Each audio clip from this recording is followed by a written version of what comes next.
Everyone, how are y'all doing? Good evening.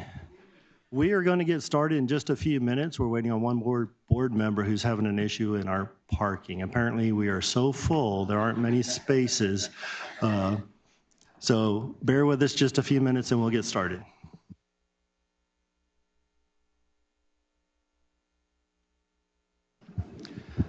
Good evening, everyone. Let's try that again. Good evening, everyone. We'll make this interactive. Thank you so much. Thank you for bearing with me while we got situated today. I now call this regular meeting of the Goose Creek CISD Board of Trustees to order. The time is now 6:09. I should have hit that before I started. Mrs. Guy, was the meeting properly posted? It was. And do we have a quorum? Yes, sir. Thank you so much. I'll turn it over to Ms. Thomas for opening exercises. Good evening, President Campisi, school board members, Dr. Rodriguez. This evening, the opening exercises for the February 23rd board meeting will be presented by students from Goose Creek Memorial High School. We will begin the opening ceremonies with the prayer led by Tiffany Guy. Everyone, please rise.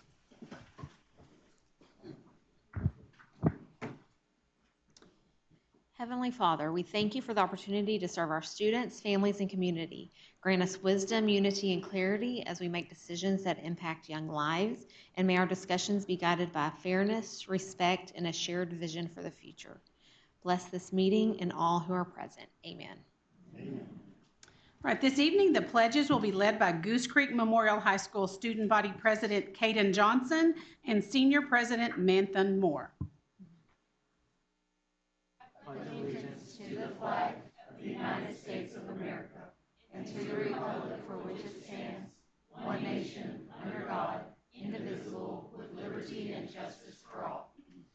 On the Texas flag, I pledge allegiance to thee, Texas, one state, under God, one and indivisible. Thank you. You may be seated. The following students from the Goose Creek Memorial Varsity Mixed Choir are here to perform the songs Ain't That Good News, arranged by William L. Dawson, and We Are the Music Makers by Reginald Wright.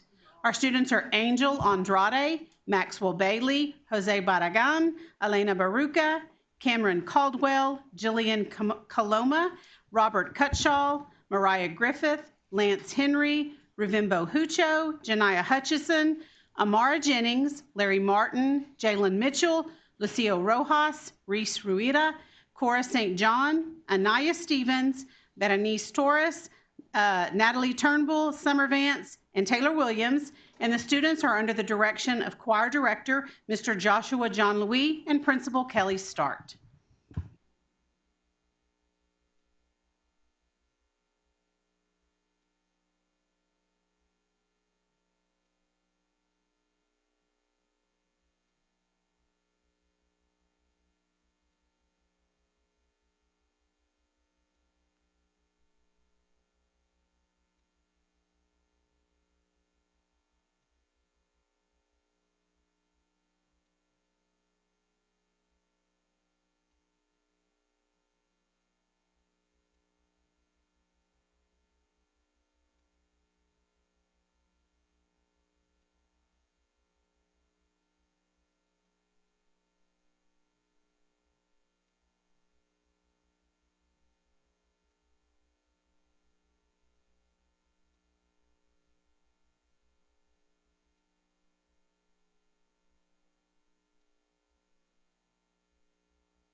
Great performance. Thank y'all so much, Joshua and Principal Start. Thank y'all for coming out tonight.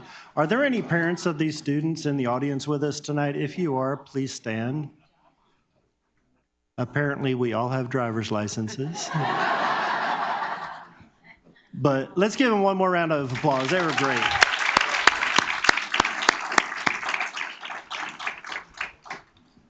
And I think many will agree that that was the favorite part of a board meeting each and every night. Such beautiful voices. All right, this evening we have some special recognitions. First, please welcome Dr. Matt Bollinger and Brooke Bingham to recognize the Grow Your Own clinical intern teachers.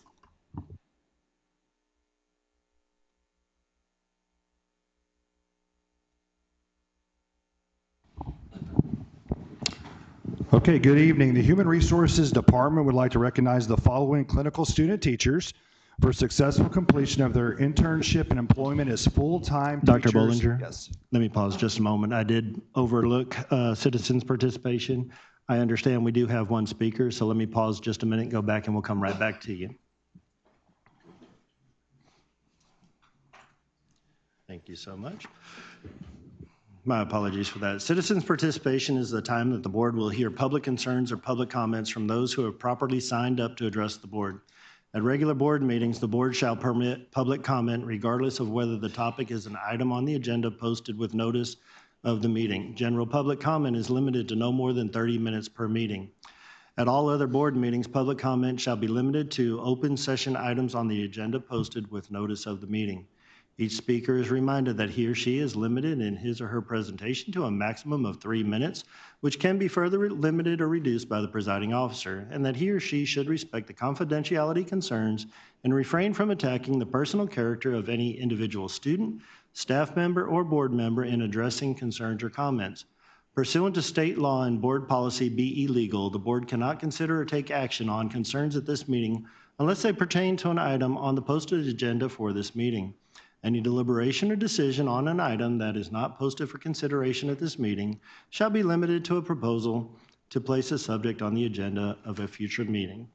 Ms. Garcia, you have advised we have one speaker, correct? All right, and the speaker is Jessie Harden.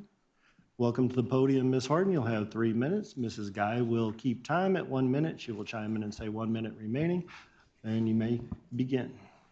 Thank you. I am Jessie Harden, the president of Citizens for Strong Education. I'm here to announce our next meeting is going to be March the 17th at 6 p.m.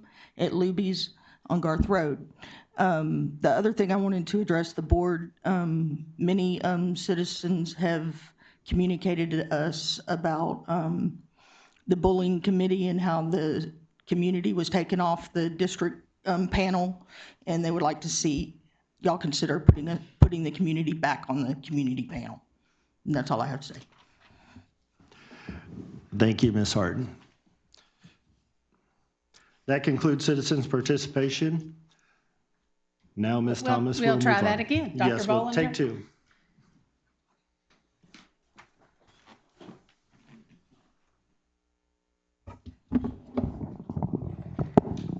All right, once again, good evening. The Human Resources Department would like to recognize the following clinical student teachers for successful completion of their internship and employment as full-time teachers in Goose Creek CISD. We are proud of their success and the fact that we are able to grow our own clinical teaching giants. We would like to thank our Board of Trustees, our superintendent, university partners, campus principals, and administrators throughout the district for supporting this initiative. This initiative is led by Brooke Bingham in the HR department, who's our coordinator of HR. And so at this time, we'd like to read off the following individuals who participated in the Grow Your Own Clinical Teachers program last semester, and they're now full-time teachers throughout our district for the remainder of the 25-26 school year. We have a total of 10 who qualified for this. We have 4 here tonight, so we're going to introduce those 4, and then we'll introduce the other 6 by reading off their names. So starting off with Daisy Medina, English teacher at Lee High School. Let's give her a hand.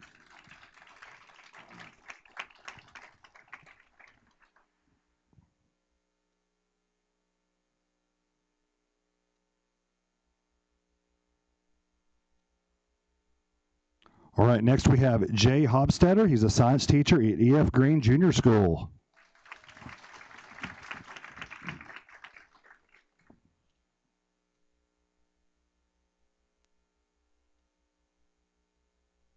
Next, we have Sasha Wilson, first grade teacher at Victoria Walker Elementary.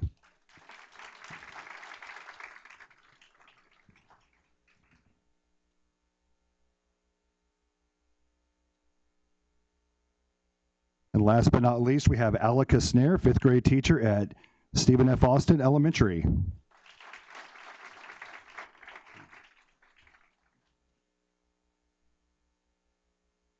I would like to go ahead and read off the other individuals who cannot be here tonight. I'll read through their names and then we can applaud at the end.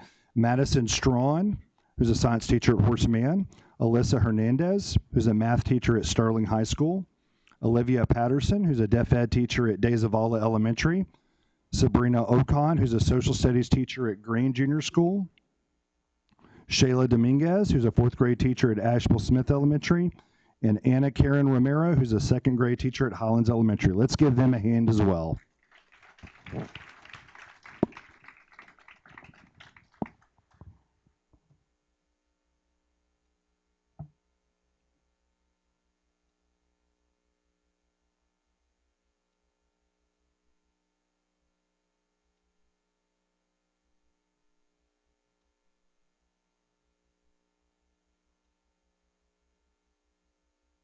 All right, next, we have Dr. Precious Reminick, who will recognize the Houston Area Alliance of Black School Educator Teacher Award.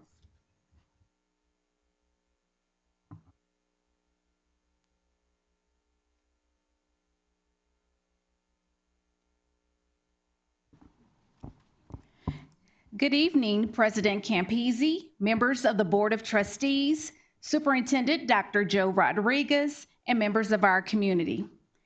Tonight is a joyful night in Goose Creek because we get to celebrate excellence in teaching and the powerful impact of our educators have on students every single day. I am honored to recognize 14 outstanding teachers who were selected as recipients of the HAPSI Teacher Awards and Recognition Ceremony, known as TARC. HAPSI is a respected regional organization affiliated with the Texas and National Alliances of Black School Educators. Their mission is to uplift educators, strengthen educational opportunities for all students, and celebrate those who go above and beyond in service to our schools and communities. The TARC Award is one of HAPSI's most prestigious honors for teachers. Each of these honorees were nominated by their campus principal for their outstanding commitment to students, their instructional leadership, their creativity in the classroom, and their positive influence on campus culture. These educators don't just teach, they inspire, they encourage, they build confidence, and they change lives. They were celebrated at the HAPSI TARC ceremony on February 12th when we were off. They all showed up. And tonight we are thrilled to spotlight them in front of our board and our community. As I call each name, I invite our honorees to please come forward to receive their certificate and take a photo because this is a moment worth celebrating.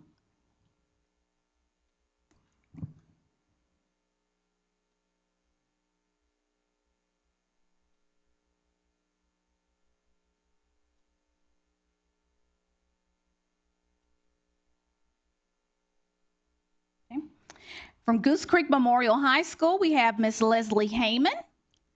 From Robert E. Lee High School, we have Coach Antoinette Carter Brown.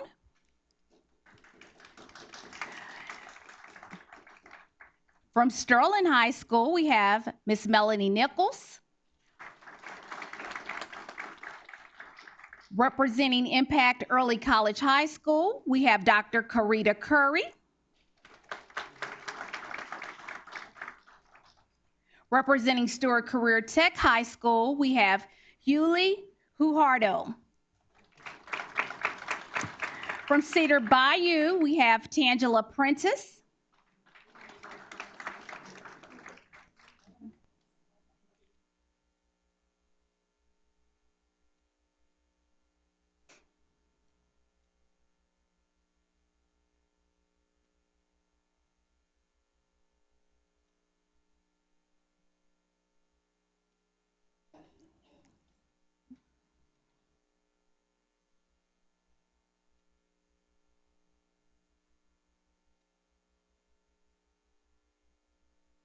From Gentry Junior School, we have Dr. Lorena Hunt.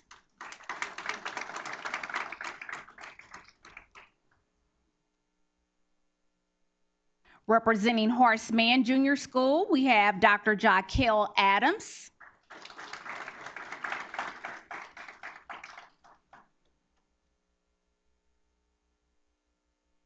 From Banuelos Elementary, we have Miss Annie Robinson.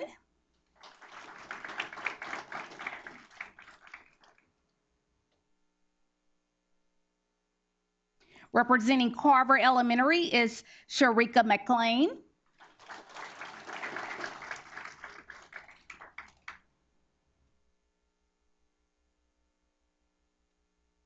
From De Zavala, we have Deshauna Hamilton.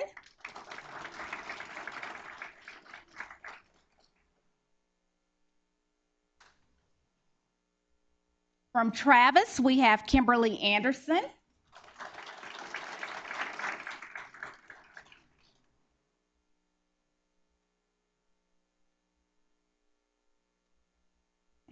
And lastly, from Victoria Walker, we have Tangi Agnew.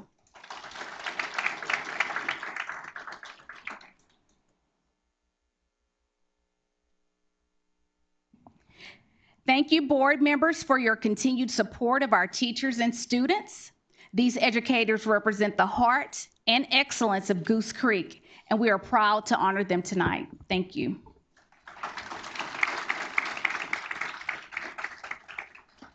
All right, this concludes the recognition and acknowledgements portion of our board meeting. At this time, I will turn the meeting back over to President Campisi. Thank you, Mrs. Thomas. We'll move on to item number 5 on the agenda, which is approval of minutes. Before us, we have February 9th, 2026 regular board meeting minutes, which were provided to the board prior to this meeting. What is the pleasure of the board? I'll move to approve the minutes. Second. I have a motion by Mrs. Guy and a second by Mr. Sampson to approve the minutes as presented. Any discussion? Hearing none, all in favor, please signify by a show of hands. 4, any against, any abstains? Seeing 4, 0 against, and 3 abstentions, motion passes. With that, we'll move on to discussion items. I'll turn it over to Dr. Rodriguez for superintendent reports.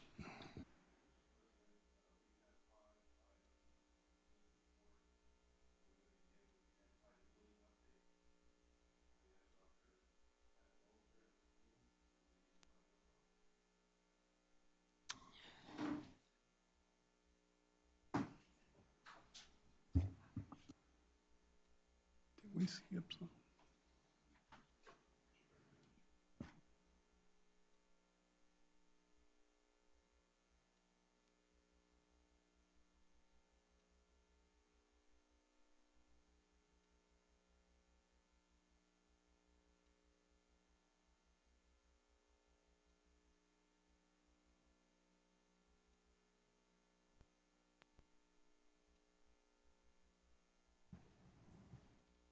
Ready?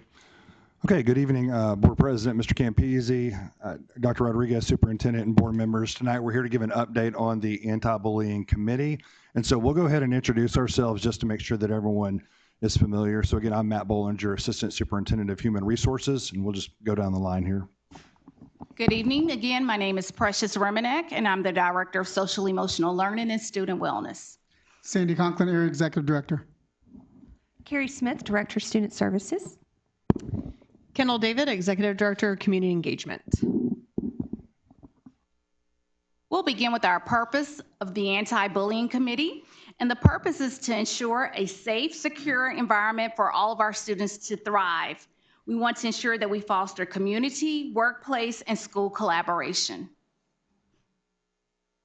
This is a brief history of our Anti-Bullying Committee. Back in 2021, we used to meet monthly as a district-level anti-bullying committee. And that committee included parents, students, district administrators, campus leaders, and even board members. The intention of the meetings in 2021 was to strengthen transparency. We wanted to ensure that we were elevating student voice and also ensure that we had a family partnership in our prevention efforts for bullying. We moved beyond compliance to a shared culture and climate focus. Now here we are in 2026. Now we meet twice a semester, 4 times a year, and our focus is on conversation and dialogue to ensure that we are improving our campus culture and climate. We have parent representatives that rotate each year to broaden our community involvement. Our students also participate once a semester to ensure that we have their perspective and that it stays a part of our central work. Now we are at a point this semester, again, where we are looking at the 2 campus goals. Each campus has 2 goals, and they talk about those goals. We want to ensure that the structure remains proactive, data-informed, and tailored to the campus needs, which will assist with bullying prevention, our positive behavior supports, and all culture building efforts. Okay, so we also want to share just the difference between the district committee and then also the campus committee. And so I'll share the district structure, and then Dr. Conklin will share the campus structure for anti-bullying. So like Dr. Reminick said, the district committee meets 4 times a year, twice a semester. Students are included in 2 out of those 4 meetings. And then the other 2 meetings, we have adults only discussing the campus goals and the focus and the strategies.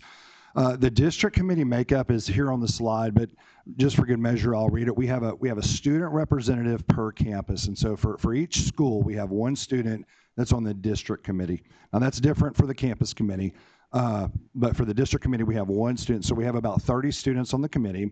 We have 6 parents on the committee. And so each year we ask principals to recommend a student, to recommend a parent.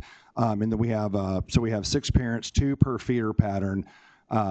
We have all the campus principals. We have district administrators on the committee for support and help answer questions. And so mostly it's the individuals here at the table. And then we also have two board members. And so Mr. Campese and Ms. Guy have been our board representatives for the last 2 years. Again, the goal for the district committee is to talk about best practice. And so we share ideas and strategies that are working on certain campuses so that we can reduplicate that or mimic that to make sure that it's effective for all schools.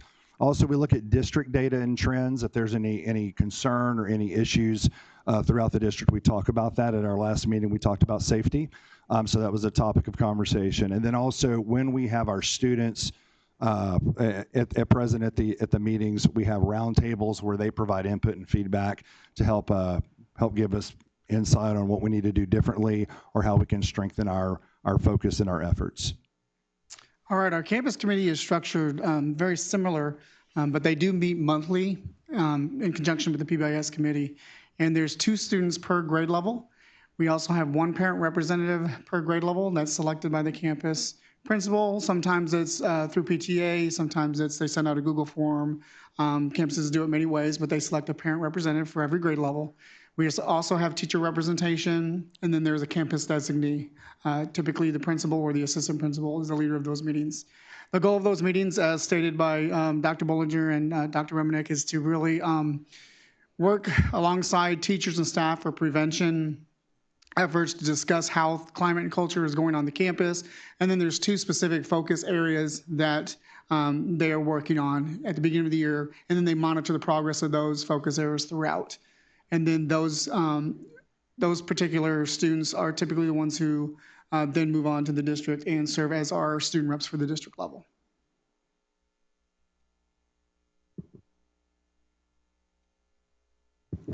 So taking a look back at our meetings from this last semester in September, we reviewed their 2 campus goals, their outcomes, and any expectations that they wanted to talk to the other campus leaders about. In November, we looked at bullying scenarios. Our students were there, and they got to give their input on what they believe should happen for those different scenarios. And then last February, we had a great deal of time where we were talking about the discussion. We were discussing integrating the anti-bullying committee along with the safety initiatives in our district. Okay. So to look back at our data from the last 3 years and then the fall. So we're looking at the school years for all of 22-23, 23-24, and then 24-25, and then the fall of 2025. So as you can see, under an actual bullying incident, we're currently at 34 for this last fall semester. And in the entire 24-25 school year, we had 65. 23-24 was 153, and 234 for 22-23. For coding under bullying and hazing, right now we've had 1 in the fall. Last year we had 7, 23-24 we had 8, and 22-23 we had 5. This current fall, we had 2 so far incidences for cyberbullying. We had 4 total last year, 14, 23-24, and 19, 22-23. And for severe bullying, we currently have not had any at this time. For the fall, we had 1 last school year. We had 3 in 23-24 and 4 in 22-23. So for total incidences, in the 22-23 school year, we had 262 across the district. In 23-24, it was 178. Last year was 77, and we're currently at 37 incidents this school year. As always, these are coded bullying. Obviously, we can do investigations, but they could be coded something different depending on the nature of the infraction. So that's always a situation we have to consider. So next up is looking forward. We have our final spring meeting coming up. Currently, all of our campuses, 3 through 12th grade, are participating in the Student Campus and Culture Climate Survey. That survey we've given, this is our 6th year to give that survey, and it focuses on the culture and climate of the campus. It focuses on the welcoming environment, on safety, but there's also a huge focus on bullying on campus. So that gives us really great district data as well as drilled down to campus data. And then from that activity in the spring, we have what we call student roundtables, where we bring our students and our campuses in and we do an activity focusing on district-wide results of that survey. But the purpose of that as well is to model for them to take that back to their campus so that they can create stronger campus goals going into next year based on that student feedback. Looking forward to next year, there's been a lot of conversations with the anti-bullying committee, with principals, with the student safety advisory committee, and really looking at combining both of these groups to create a more cohesive and effective approach to student safety in general. So this will align prevention on safety, anti-bullying as a whole, reporting and response effort, really to focus on student safety at our campuses as a whole. Okay, so that's our presentation. At this time, we'll be glad to answer any questions you may have. How do you know, let me see how I can put this. How do you know that you're getting an accurate account of bullying? Meaning that some people may not report it, and how do you drill down in who's reporting these bullying incidents? Or is it going through the administration and the kid comes in there saying, wow, somebody bullying me? Or do we have people actually on campuses looking at the possible bully incidents? Or do we have that many kids afraid to report bullying? And are we kind of dumbing down incidents that are possibly bullying incidents, but not reporting them? So are we getting an accurate number? We're saying we have 34, 37 right now. Maybe it was 64 or 68, but no one ever reported that part of it. But how do we know if that 34 is accurate, or are we just overlooking a little, punk, I'm gonna beat your butt. And that means that this kid is bullying me, but nobody ever reports. So who's kind of keeping up with this data? We can only investigate what is reported. The students have the QR codes so they can report it. They can put it in as a P3 Crime Stoppers tip as well, and you can code it as bullying, and those are all anonymous. So the students, there's no reason they should not be reporting it because it is anonymous. Obviously, if a parent emails, calls the office, the campus administration obviously takes those calls and they will open a bullying investigation per the parent's request. If a student comes to the office to report that as well, then that can be initiated as well. But anytime a student's reporting it, it's anonymous. They don't have to give their name. All they have to give is this is what happened during this class change, and this is what so-and-so said to so-and-so, and it's looked at and investigated from there. So basically, we relying on him or her saying that I see bullying in this particular situation, but I don't want to report it because I may get bullied next. So we don't have no drill down process where we are doing some investigation ourselves for incidents that happen beyond the ones that are reporting. So it's sort of like our campus initiative on security. So we don't have people going around and seeing people taking action against other people and then reporting it. So we just relying on kids turning in reports. Not necessarily. I mean, if teachers see things in the classroom or in the hallways, they report it. Anytime anything is seen, it is reported and can be investigated. So I don't want to say that it's not, but we rely heavily on our students to report that. And like I said, it's anonymous. So we get numerous tips every day, every week on situations.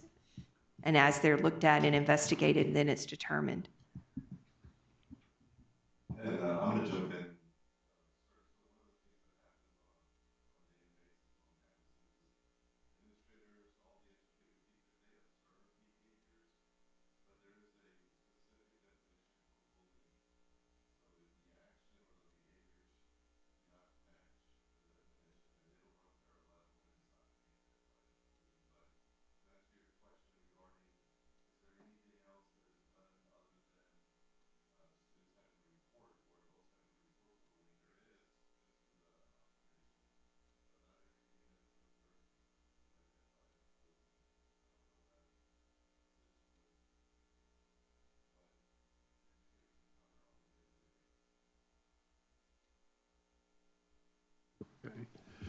So these numbers you presented tonight, these are actually substantiated numbers, correct? Not the number of reports? Right.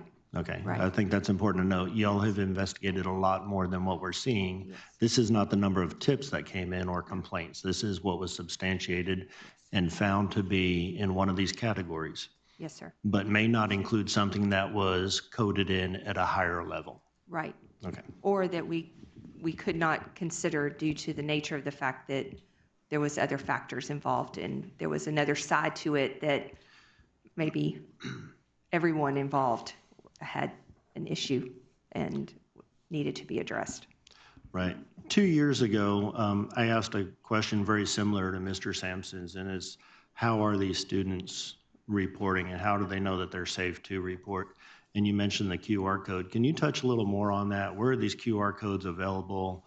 How easy is it for them to report? And I guess we have to look at the cell phone component now that they don't have cell phones in their hands. Is this something that they could do on their district issued iPad? If you just kind of touch on Yes, those sir. areas. Those are posted all around campus. It's also, as I stated, it's the P3 app that's actually downloaded onto their iPad. So they can actually click the app on their iPad. They can we've gotten reports at 9:30 at night, 10 o'clock at night, and we get them obviously immediately, and they're investigated first thing in the morning. So yes, sir, it's something they can do 24 hours a day, 7 days a week, as long as they've got at least their iPad. So even without cell phones, they do not need a cell phone to report bullying through the app or for the QR code, shall I say, either one.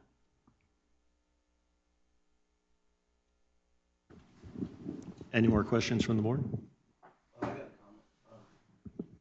I saw that the numbers dropped substantially from 2022 to now. There's two things.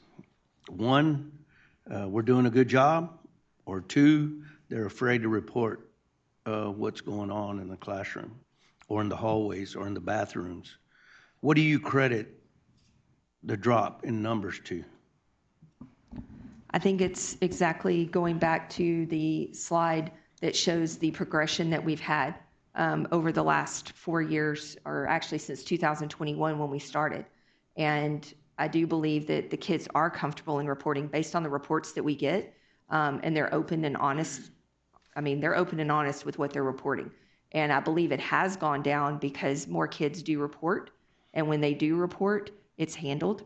I also think, as Dr. Rodriguez alluded to, is the definition. It is a clear definition. I think in the beginning, when it first started, there was some misconceptions, along with some clarifications on what bullying was and how it was investigated. And I do believe that the district administrators at the campus level do an amazing job investigating those. They fill out the paperwork, they get the parents the information, and they understand. And sometimes, unfortunately, it doesn't come back, or it could be that there's more than one party involved, and we only saw one side. And as I've stated before, we've had situations where a student will report to the parent that, so-and-so's doing this. Well, they didn't share the text messages that they were sending. And so then all of a sudden there's another side, and then it was actually going back and forth, which is, goes back to the monitoring and piece. But I do believe that it's just as Dr. Reminick stated, the platforms that we've had since 2021, and the shift that it's had from it just being more district to adding the students, like Ms. David said. We include those students in 2 of the meetings now, but they have such a voice. Last semester, we were commenting the activity that they did. We did the bullying scenarios, and we did some that were bullying and some that were not. And the kids even substantiated, no, that would not have been bullying. I would not have said that was bullying. Or yes, I would have said that was bullying. And they gave reasons why. And so they have a voice, and I do believe that they share that voice. I'd like to add to I think the work of the campus level committees has helped a lot. I mean, that's been a focus of those anti-bullying committees, and them educating each other about what bullying looks like, what their response would be as a bystander, how they can support the initiatives, and with our Character Strong program. When you take all of those things and put them together, the campus is working really, really hard to create a positive climate and culture. They're developing house systems. They're developing other incentive-based programs to encourage, belonging and support for one another. So those things, I think, also help kind of bring down that level of the bullying that's happening on campus. How do y'all handle when a teacher reports bullying? Because I remember a story maybe a couple years ago where a teacher reported bullying, and then it wasn't accepted as a bullying case, if you will.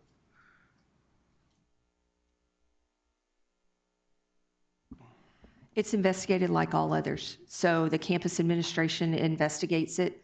And again, as I stated, sometimes even in the classroom, the teacher observes it, just like we were stating, it is reported, but then it is investigated. And sometimes what is seen on the outside, there's obviously more when I believe Mr. Sampson said, when you dig down to the root of it and you actually find the reason behind it, there's usually more information than on the surface level that we can find out. So it doesn't carry more weight when a teacher reports it as bullying? We investigate it the same way. Okay. We follow the same checklist. We follow the same bullying investigation paperwork. Everything is treated the same. It's open, no different if a parent requests a bullying investigation, a teacher, a staff member, anyone that sees it. An assistant principal can see it. They can see something in the hallway, bring both the kids in, and come to find out there's something more there, and you have to get witnesses, and it's a lengthy process. But it, as Dr. Conklin said, it gets to the root of it. Okay. So along those lines, if a student goes to a teacher and says, hey, I feel like I'm being bullied, does that teacher have the duty to report automatically? Yes. Thank you. Yes. Even if that teacher may not think it's bullying, they have the duty to report? Yes, sir. Okay, I Yes, think sir. that's important to note. Yes. Any more comments or questions from the board? All right, thank you all so much. Thank you.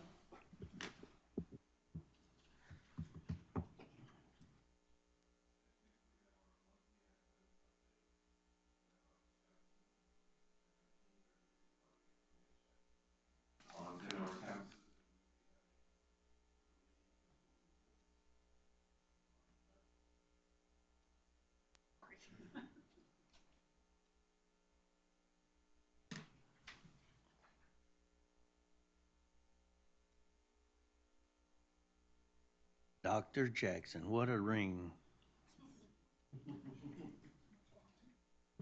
Yeah. You're just leaving me out of here. I have 3 board members. Would I Dr. mean, Jackson's not be board team members, please 3 report to the principals. front desk? Wow. It's like turn around and nobody's here. Should we call you the Jackson 5? Oh, no. Maybe not. No, the next one. Yeah. Okay. How are you doing, Board President Campese and the rest of the board members and Dr. Rodriguez? We are here. You've got me for 2 back-to-back. Now that my team has joined me and not left me alone, I will let them introduce themselves and then we'll move forward. Good evening. I am Scott Platt, principal at Travis Elementary. Mr. Platt, please. All right, thank you. Good evening. I'm Scott Platt, principal at Travis Elementary.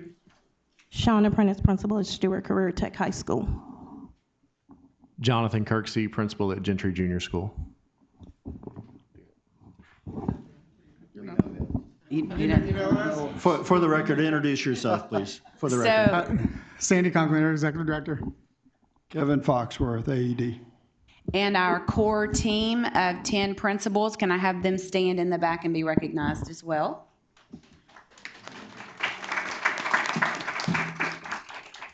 So the first slide that we'll go over, any of the principals in the back that you have an individual question can come up and answer that question with us. So the campus that you see are the ones that we have been following all along. You can see, again, I want to remind you that this is only Tier 1, Domain 1. This is not growth. This is not relative improvement. We're looking at just Tier 1 instruction. So this is where they ended on the STAR, and this is where they have worked now, and this includes now all the CUA datas, the fall benchmark, and our MOY. So Asheville Smith, I'm really excited. We're trending up there. We're getting really close to that C. Carver is trending that way. DZ is trending up a little bit, but we know we have a focus group there. Same with Harlem. Highlands L is trending a C, but it is on the cusp, but that still makes us nervous. Pumphrey has done some really good improvement, and I will tell you that looking at growth, I think that Pumphrey could be very easily a B, so we're crossing our fingers on that. Carlasco, you heard that right? And then Baytown Junior is also trending up, so we're excited about that. CBJ, we've got some concerns with, and so we have a team over there. We have a couple of teachers that are out on FMLA, so we have our specialists going in and teaching classes right now at that campus.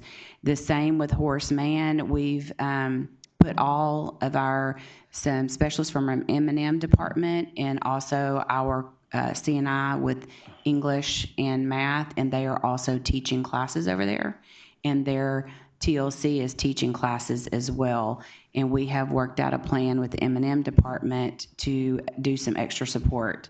So we know that those are our real focus campuses. Our virtual school is doing really good. It is trending now at a 77. We've also seen an increase in students there, so we're not looking at near the deficit that's costing. The Edgenuity price is sitting around $405,000. And then we are also bringing in revenue. We've got 3 teachers working with those kids, but we're bringing in the revenue that's about $620,000. So we're seeing that. We're hoping to grow that and do some more advertising, because as you are driving around, you're noticing billboard signs for people advertising, especially in Katy and Clear Lake for their virtual schools. Do you have any questions for me or the team or any one of the principals about the progress with these campuses? Horseman. Dr. Blanson?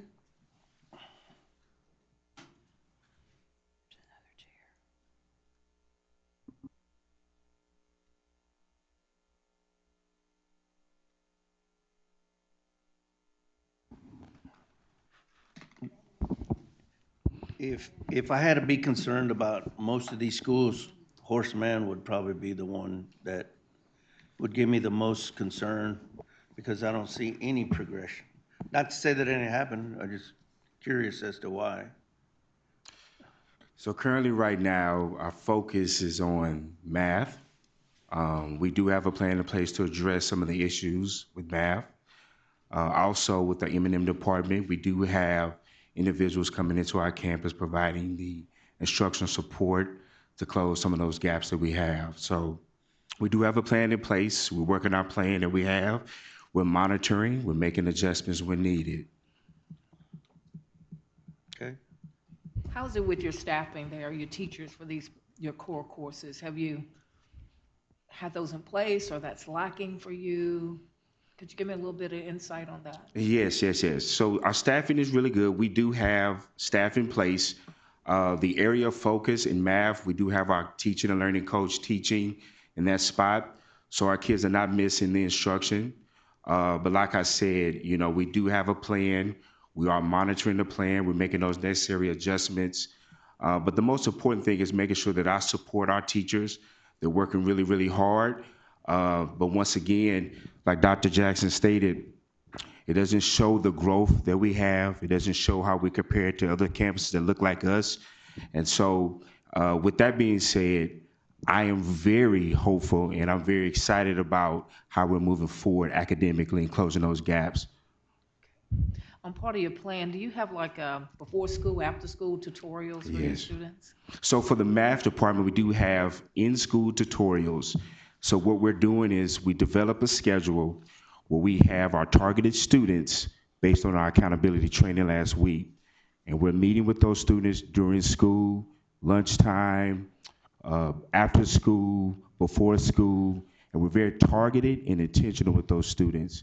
And so we do know where we need to be. We have a list of students.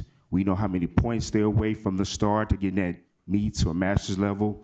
And so we're just working our plan. It's all hands on deck. We're very intentional in our POCs. We talk about the targeted list. My TLCs, my administrators, myself, we're very involved. We're very focused. We're making sure that we're closing those instructional gaps that we have. Thank you. Yes, ma'am. So where do you see that at, the closing the gaps? Am I missing something here? So when you look at data, when we look at our CUA data, we look at our benchmark data, we have a view where we can look at how our African-American students are doing, how our SPED students are doing, how our 2 or more races students are doing, how they're progressing every CUA. And so that's one of the things that we look at, and we celebrate that growth. So when we're looking at data, we're looking at the big picture, but then we're driving deep down to make sure our kids growing, how did they do on CUA 1, CUA 2, CUA 3, moving forward? Okay. And if I were to ask you, how could we help you? What would your response be? Well, I'm receiving a lot of help right now. Okay. I think the open lines of communication that I have with our AED, Dr. Jackson, members of the M&M department, the math department, we're receiving all the support and all the help. And so One of the things I would just say is continue to provide us the support you guys have been giving us, right? But like I said, when we look at the data, I have to make sure that I'm looking at domains 3, how we're closing the gaps, how we compare it against campuses that look exactly just like us. Okay, so if I said, hey, what if we got you some experienced substitute teachers in there? I would take it. That could have been the response to the last question. I just reversed that for you. You know, well, let's rewind it, sir. because- Ask that question one more time, and I'll tell you. Right, yeah. Yes, sir. Okay, no, I know we're laughing, but I'm being serious. I Yes. mean, this is, So to we me- we do have personnel that do small groups, pullouts. We are looking at tutors. Once again, we do have district personnel in our building to assist in math. So once again, we welcome any support. Right. Absolutely. Dr. Blanson, do you want to share why we have our district staff teaching in some of your classes right now? Yes. Well, first and foremost, in math, we do have a vacancy. And so we have our teaching and learning coach teaching in there.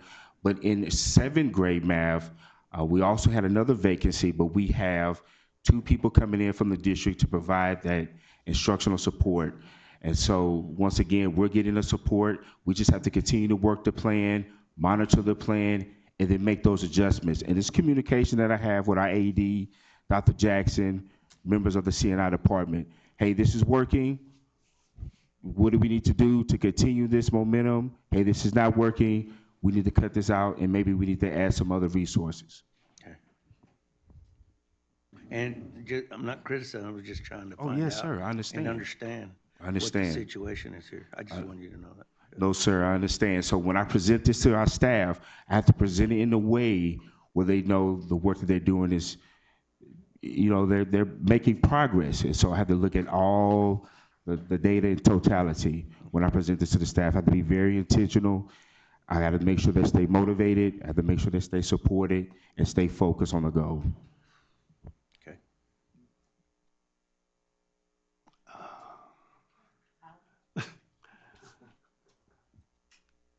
I'm good with Horseman if nobody else is. Yeah.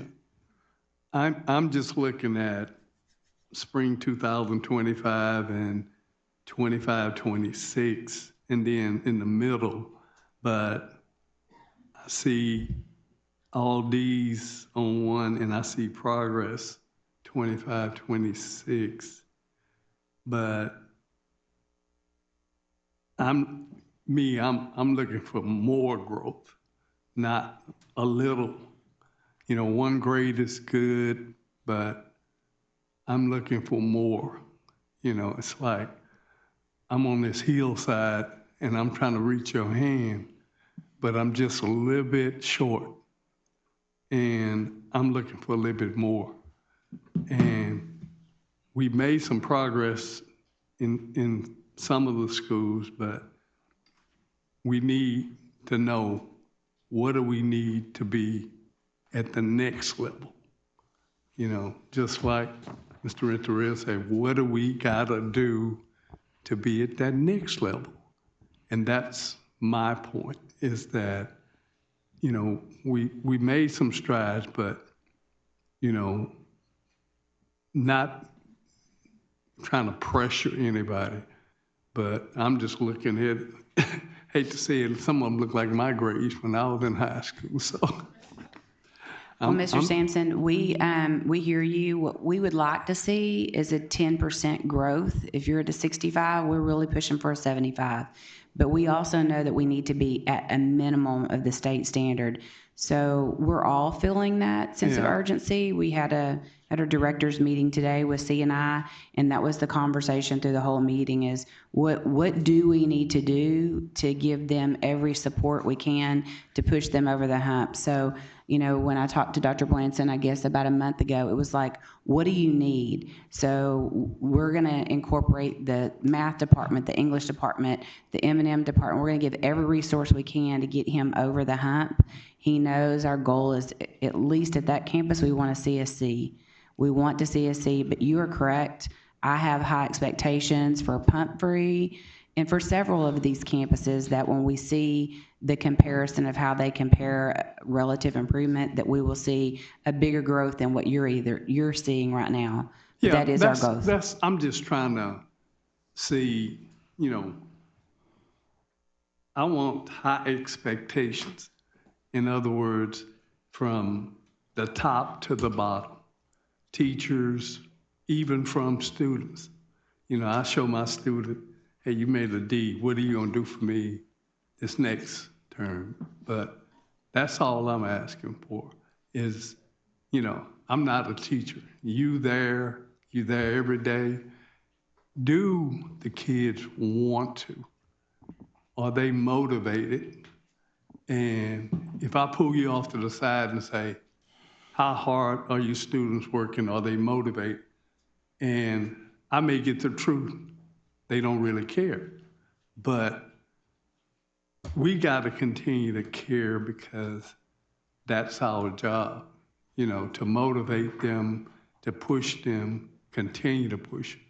And that's all I'm looking at. I mean, we've made strides completely. I'm not, beating you to death, but we've made strides. But, what's the next step? What's the next level? And that's what I look at. What is our next goal? Are we looking at C's being B's, and on and on and on? Yes, sir. But that's all I'm looking for. Maybe we could hear from Carver and Ashbel Smith on how they managed to accomplish a over 10% jump in their grades.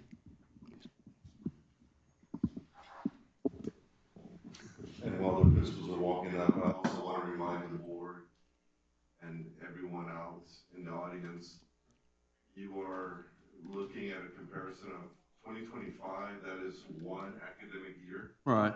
You are comparing scores from half a year, all the way to your right. So there is we are comparing one year's assessment versus half a year's worth. Yeah, and I see that, but in a half a year, if you can do that well, what's the next level? That's all I'm saying. If this is a whole year and this is a half, wow, what's happening at the end of the year? That's all. I'm just trying to motivate you by saying, I believe in you, I understand where you're coming from, but also, where is your confidence coming saying, I can do this and within a year, we can be in this position? That's all I'm saying. I'm not saying, beat you down and say this and that. I just want to say, let's stay motivated, let's stay positive, let's keep going, let's keep improving and going in the right direction. Hi, good evening. I am Lacey Gordon, principal at Ashbel Smith Elementary. Last year was my first year at Ashbel Smith, so that was the gain in that 1 year. I can say that we did a lot of work with Region 4 in targeting our Tier 1 instruction, and when we say Tier 1, that's the instruction that students are getting every day. And so one of the strategies that we use was strategic monitoring, and really it's just shifting teachers' mindset on how to assess students in the classroom, how to ask questions. And so really they do that every day, but it's more in-depth and geared towards exactly what the student need and how they are supposed to be successful. So that's one strategy I feel that worked really well for us. We're continuing to do it this year, but we also have a new curriculum. So it's just really aligning the curriculum with the strategies that we were using along last year. But one thing I continue to tell them is we trust the process. And so even though right now you see us at a 69, of course we want to be at a C campus next year, but we are trusting the process, continuing trusting the plan like Dr. Blanson said. We definitely want to. You said it want to be campus? We on the road to an A. I know. But we'll. I heard you. I heard you. Honestly, if we can make 10 points growth in 1 year, yeah. I am I mean, why not, right? So we'll see by the end of this year, but I'm very confident that we can do it. Good afternoon, Erica Smith, proud principal of Carver Elementary School. One of the things that my administrative team and instructional staff have focused on this year is small group interventions. So our students have significant gaps. Tier 1 instruction doesn't always close those gaps. So we've really focused on doing walkthroughs through in our small group interventions. I've given my teachers extra time and planning to plan for small group time. And what we do is we test a CFU on that Friday to determine if those interventions worked or if they didn't. And if they didn't, then we spiral that into the next week's intervention time. So I believe that is one of the areas that we've seen some growth in, and why you're looking at that data at the 71 is because we are intervening on real-time data and seeing an impact on that, positive impact. One more, do we, and I know you have some collaboration. I don't know if she goes to 71 and you still at this point, do you as teachers, principal, do you ask the question, what did you do to get to that point? Do you have that, in football language, you don't have an ego where you can't share your information for us. How did we get there? Absolutely. We speak all the time, daily actually. And then when we look at other campuses' data, we're also collaborating with other schools to see what are you doing. But honestly, our campuses look so different. So if we say, if I call Victoria Walker, her demographics and her needs for her campus looks very different than our needs. So our needs more aligned to what we need. So we collaborate daily on things that we're both doing on our campuses. Yeah, and that I understand that because you have different demographics and everything. Right. But even though that's the case, it's still maybe what you're doing may help, even though they may be doing the demographics may be different, still may make a point to them. I got a little bit out of that, I got a little bit out of it. But that's what I'm curious to see. Also, Asheville and Carver need to communicate with Horace Mann a little bit. Maybe. Yes, sir. Do y'all communicate? Yeah, we speak all the time at principals meetings. We have time allotted for us to collaborate and share best strategies. But like Lacey stated, our campuses are so different. And so strategies and things, elementary to junior high, but we do collaborate. We do have that time, absolutely. I think it's important to note that these two campuses, Asheville and Carver, did change with rezoning this past year too. And that was a pretty significant change on both campuses, correct? And Dr. Blanson also inherited, I guess, about 150 more kids on his campus. So all three of these campuses changed significantly. So did you say we're at the state level, or we current with state averages? That is a little bit below. I thought you said something. No, that's our goal, to meet the state at minimum. That is my goal totally. I understand. I just asked the question, sorry. Any other question for this group, and I'll move to the next group. We're doing better, like you said. We're doing great. But there's always room for improvement, and every time y'all come up here, we're gonna continue to ask and continue to push and continue to hope that we do better for the children. So a lot of Ds. I see 5 Ds at the summative 25-26 and 5 Cs. I think it was reversed a little bit last time where we were kind of down, but we're getting there, I guess. Yeah. So for the three principles that I brought forward, I wanted to follow Ms. Guy's idea a little bit about bringing you some that I'm concerned about and some that I think are doing really well. So last year, but I'm seeing a dip. So I asked Mr. Platt, future Dr. Platt, to come forward and talk a little bit about, coming in as a new principal and what his goals are and what his plan of action would be. So my understanding is the 67 is a bit of an average between the beginning of year and then our December benchmark and then the MOY that we had in January. So it really was a D. It was a C, a D, and then back up to a C. So right now we're actually in the mid-C range. If you look at that, we started our interim last week, so we took our reading language arts, and we're focused right now on writing. We had a data dig last week or the week before, and we have a list of all the students who received zeros on their ECRs last year, and we're cross-referencing that with the students that we have this year and how they're performing on their ECR, because we left a lot of points on the table. What is an ECR? The extended constructed response. So we're looking at that to see how we can cross-reference to make sure that we're covering our bases on writing. In February, we have been focused on writing as a campus goal.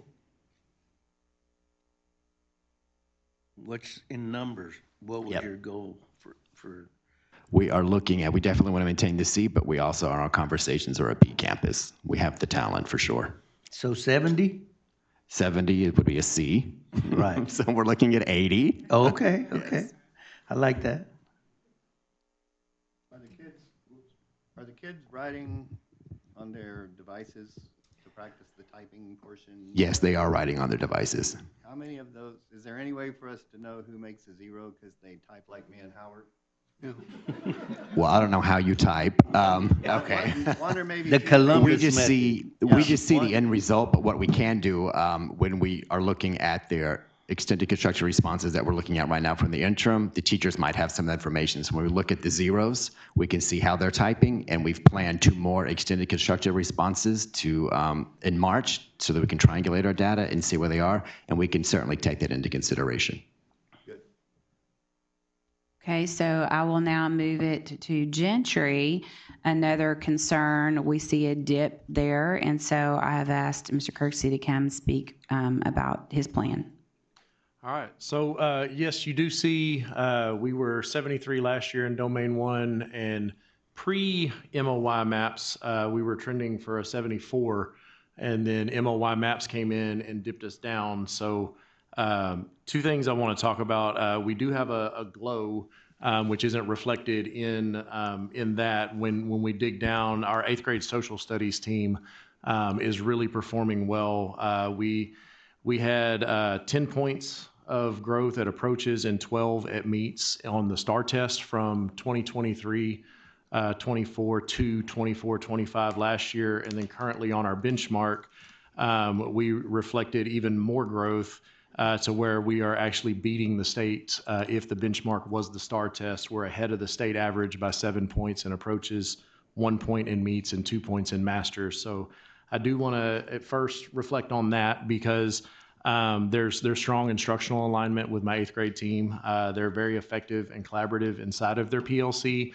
They plan really well. There's 1 seasoned veteran and 2 who are now moving into their 2nd year, which helps reflect the even more growth that we have this year, because those 2 teachers who were brand new teachers last year are now starting to really put their feet on the bottom instead of searching for where is that bottom as they're going through. But our grow is with math and with ELA. We are again taking that same data that Dr. Blanson talked about from our KT accountability that came in. We have what we're calling our high leverage students that we've identified that we are using for tier 2 instruction to work with small groups, not only within class, but also before school, after school, during lunch. We're also excited about that though, because in that 1 to 10% range of that's what they miss their target area is from 1 to 10%. So basically 1 to 3 questions on their test. There are a lot of students there. We have 68 students in 6th grade math. 69 students in 7th grade math, 34 students in 8th grade math. So, and that kind of tracks with ELA and science as well. So we have a lot of students who are right there on the cusp that we're working towards pushing over into that next range that we're hoping will help push us forward into the B range. Questions for Gentry?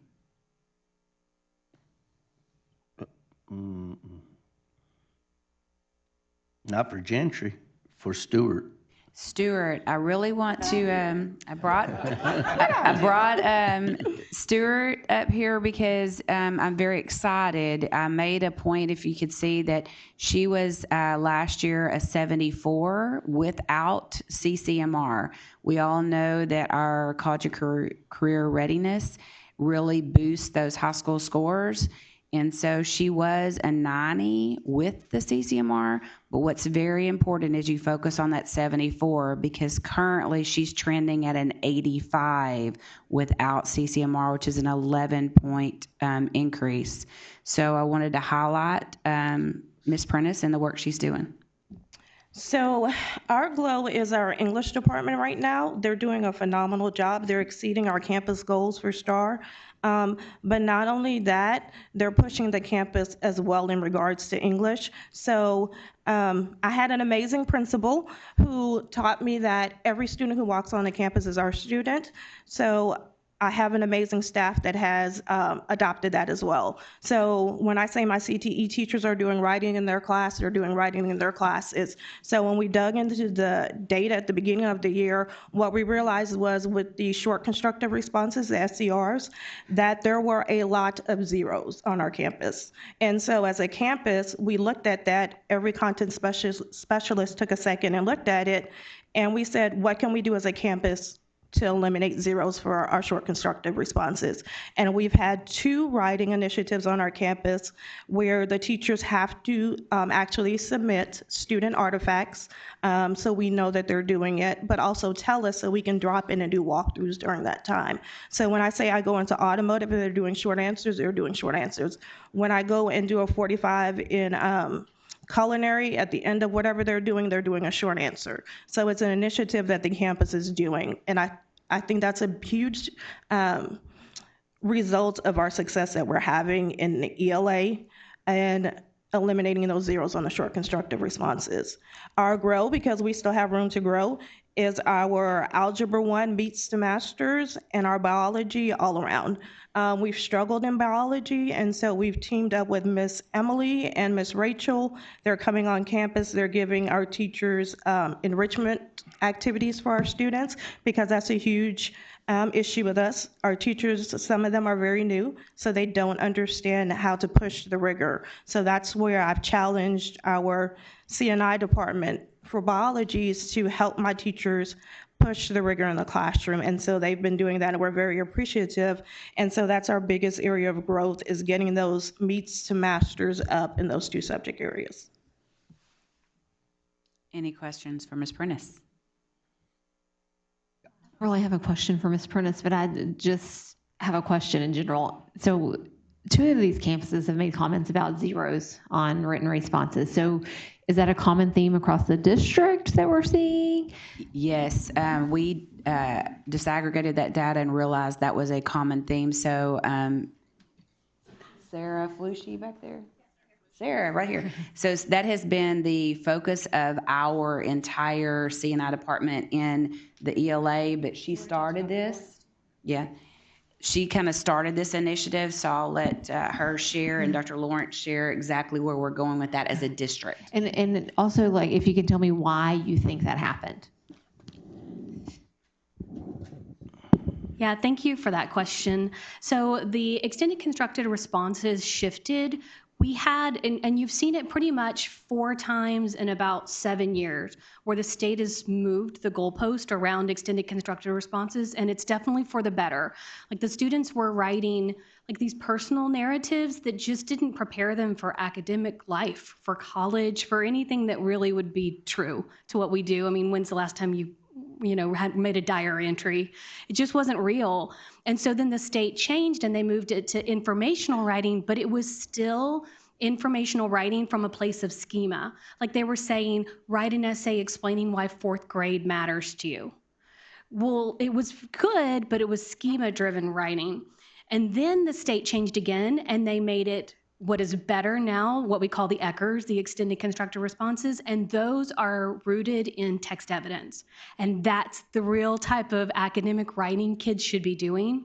But every time that goalpost moves, everything else has to change. Your assessments have to change, your teaching, your curriculum, your interventions.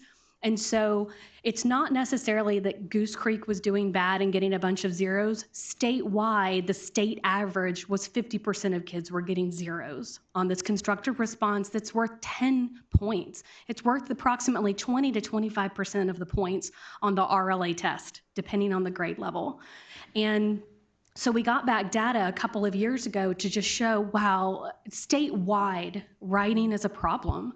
And so now then that we know that they're doing good things and they're having us write about what we've read, that's great. But now then you've got a couple of complications with that. One being, if the student didn't understand what they read, they're automatically going to fail the writing prompt because they can't answer from a place of schema or background knowledge. And then two, if they understood what they read, but they don't know best practice for writing, they're going to do badly now. So we're kind of just been slowly addressing those different elements of the extended constructive response. Last year was a great year for us. I don't know if you remember us talking several times about the ECR, but last year we outperformed the state in the number of zeros that weren't a zero, if that makes sense. So we got less zeros than the state average last year, you know, because you want the ECR to work in inverse. You want to have as few zeros as possible. Right. And that's how we were. We did better than the state with regard to the number of students getting zeros. This year, it's a whole new ballgame again because you got Bluebonnet Learning. And so I'll kind of let Dr. Lawrence talk about Bluebonnet Learning because it's definitely added a complication into our prioritization and the way that we teach ECRs.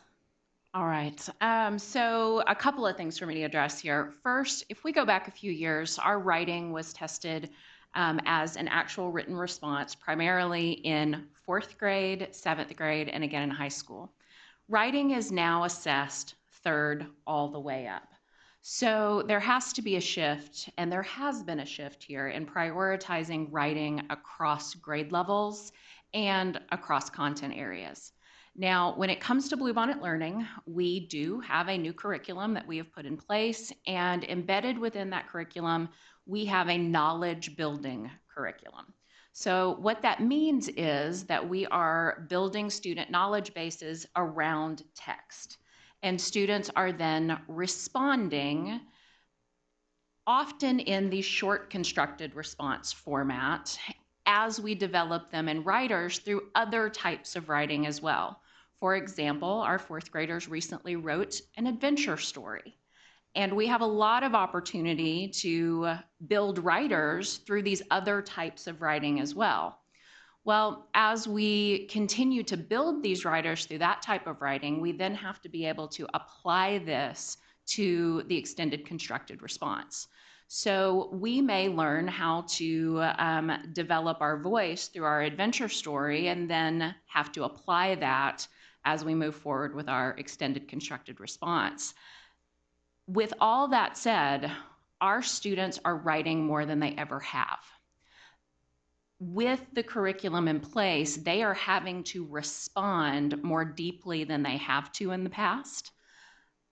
Now, our teachers have required additional layers of training to be able to be successful with this. So we have this year had trainings on short constructed response, extended constructed response, but really diving into the rubrics that have been provided to us by the state for the teachers to understand how are they scored. Because when we look at the calibration, or say if I handed each of you one of the ECRs our students wrote last week, you may each give it a different score. Rooting ourselves in that rubric helps us to make sure we have calibration across our scores. So what I can tell you is this. Last week, all of our students wrote an extended constructed response.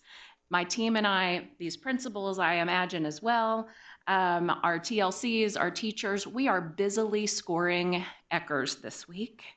And we hope to have some data to present to you showing the progress we have made in being able to reduce the number of zeros. Now I'm going to be truthful with you here. It's unlikely we're ever going to completely eliminate them, all right? And I want to tell you why. Because we can have a student who is a beautiful writer, and if they didn't understand the story they read, transition words and perfect grammar. So these are things that we are working to eliminate with our students through helping them really analyze those prompts and understand where we're headed. So that might have been more than you wanted to know about the ECRs, but any other questions? All right. Well, I thank you. And that was good because I know that that's been a big transition for so many of our students in the writing portion of it. It has. I'll share a story. My grandson came in, I almost wanted to go and give his teacher a peace of mind because he said he's writing too much, but now I understand. So There's no thank you for such thing as explaining writing too much. But he's first grade. So. Okay. But thank you for explaining that. It really brings home a lot of that information, especially since it's moving not only just those 3 grade levels before, but from 3rd on through high school. 3rd all the way up. Yeah. We need our kindergartners writing. I know, Absolutely. I've heard. But thank you again for that explanation. All right, thank you. We will now move to my next group. Kirksey, you get to stay.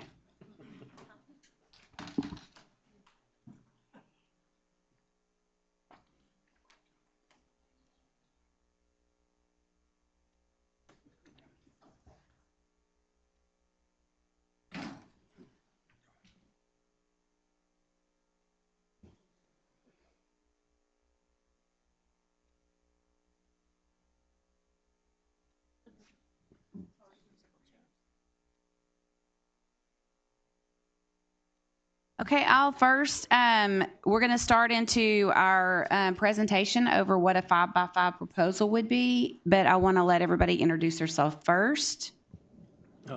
Lee Martinez. Kelly Stark, principal of Goose Creek Memorial High School. Dr. Ray Levan, Director of Fine Arts. Jonathan Kirksey, principal at Gentry. Matt Bollinger, Assistant Superintendent of HR. So I am going to attempt to make this as easy to understand as possible, but please stop me and ask questions along the way or any of the team. So our goal tonight is to just provide you some information on what a 5x5 is and what the opportunities that could come from that are, and give you the principal's perspectives, some academic overview of some advantages of this, talk to you a little bit about CTE funding impacts, staffing impacts, academic next needs, fine arts next steps, and also athletics next steps.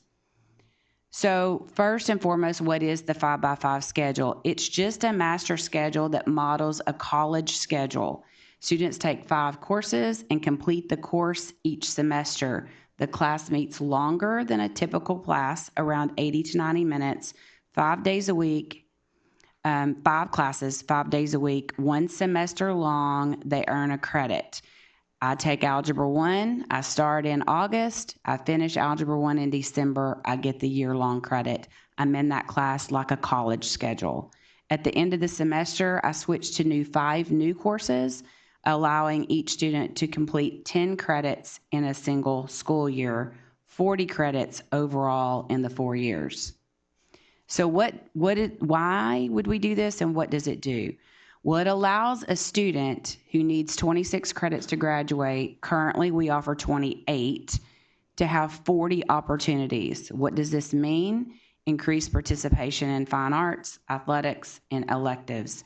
Also increased college readiness by providing preparation courses in their schedule for SAT and TSIA prep. It would also increase CTE opportunities that would lead to a coherent sequence, and I'm going to show you in a minute exactly what that means, that would equal a level 1, a level 2, or an associate's degree from a higher ed institute like Lee College. This would also increase opportunities for STAR success rate. 2 opportunities to pass the STAR test. Right now our students have 1. They take it in the spring If they fail that test, they retake it in the summer, which is now the next accountability cycle. So by going this way, each child gets 2 tests. It also provides face-to-face intervention right now, and we're going to share a little bit more about this in a minute, but most of our intervention is Edgenuity, which is a computer program for credit recovery, and is really not intervention. It decreases student transition time, which has a potential to decrease student behavior issues when most of our transition time is where our behaviors happen. What about for staff? It decreases teacher prep time to 4 classes out of 5 periods instead of 6 periods out of 7. Students have less students.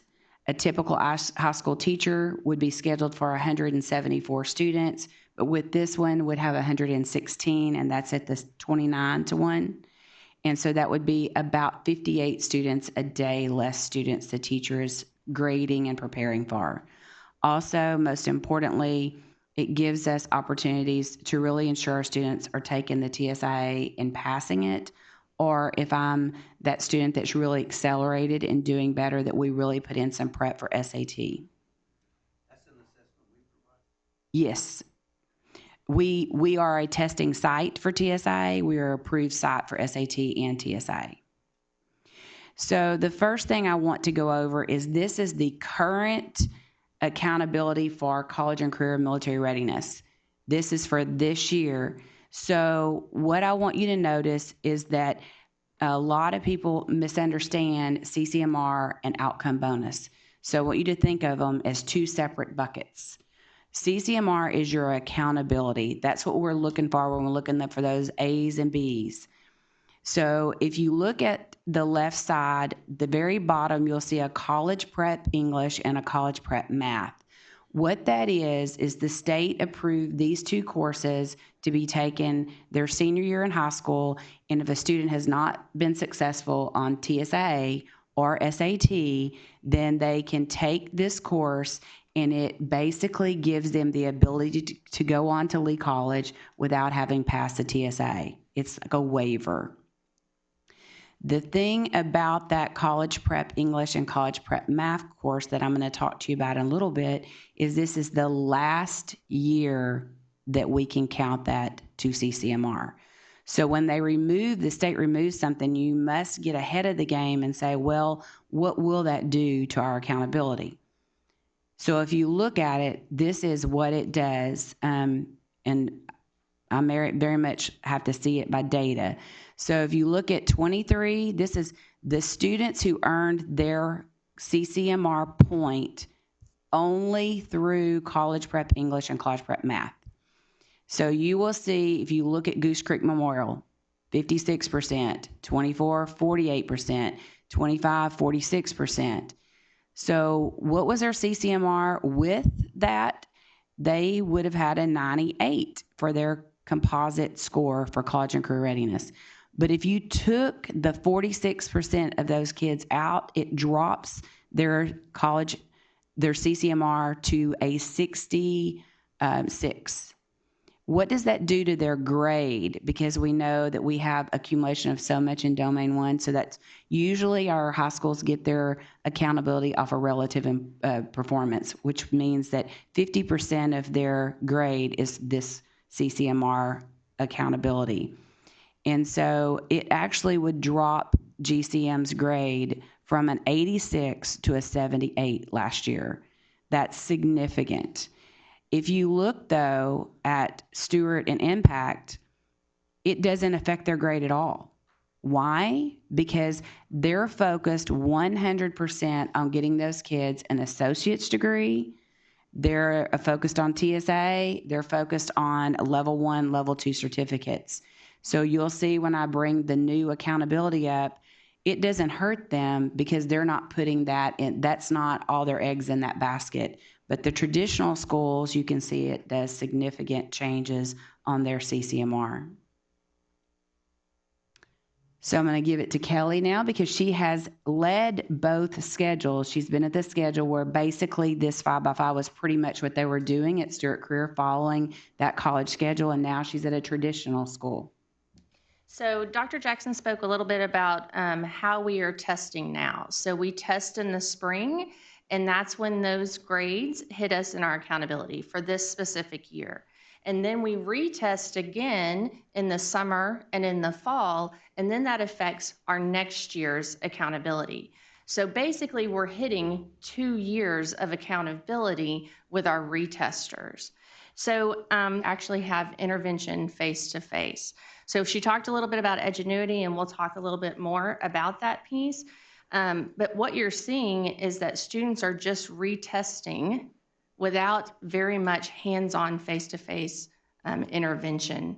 So one of the advantages with our 5x5 is that we would test in the fall. So we would do an original test in the fall, which goes to this year's accountability. And then we would have time in our schedule because now we have 10 credit opportunities. So we have more time in the student's schedule to actually add in face-to-face intervention. So we would be able to give those students that face-to-face intervention, and they would be able to test again in the spring, which is in the same accountability cycle, so the same year of accountability.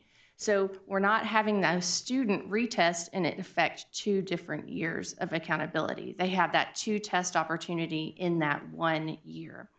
We also have opportunity to actually do the intervention for our TSIA.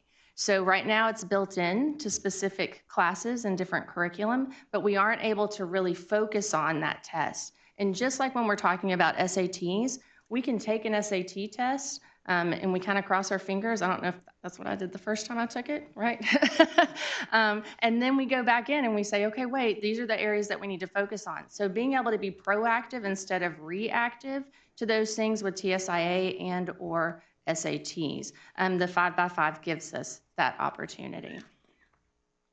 So you can see that the number of retesters that we had that failed in the spring was 1778. So then we had our retest, and we had about 20% of our students that passed on that retest without true intervention. So again, we did not have the opportunity to have face-to-face intervention with them unless they came to a summer camp, which we had some, but not a whole lot. So what we're proposing is that with intervention, and we're being very conservative, even with just 25% of our students, of our retesters passing, we would bump that up to 445 students that would pass in that retest.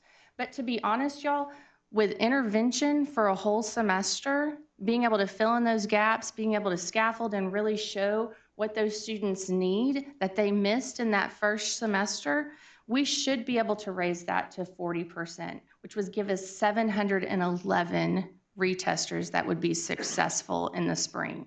So in that 1 year, we would be able to push that many more students to be successful on their STAR.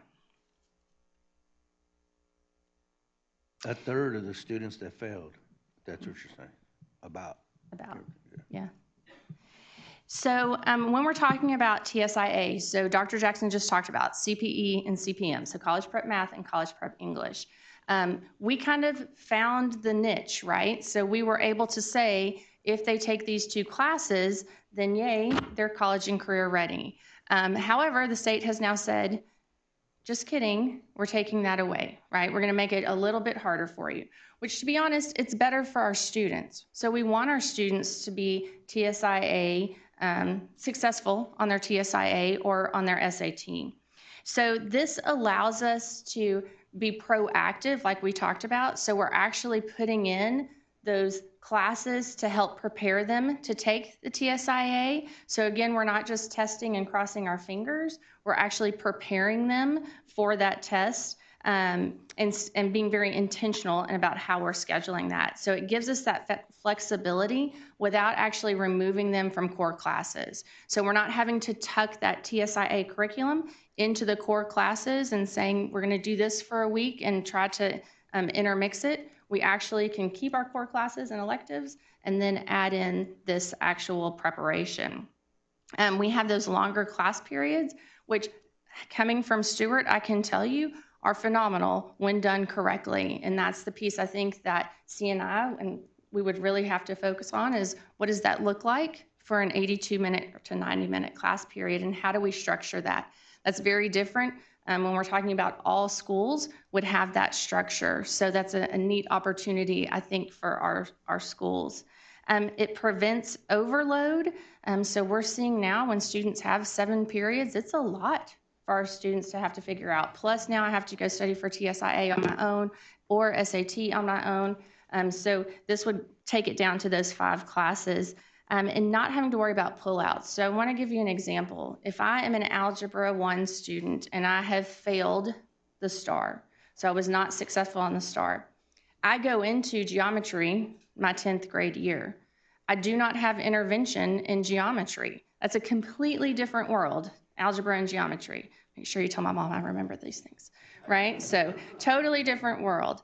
But I'm getting pulled from my geometry class to try to help me prepare for my STAR test.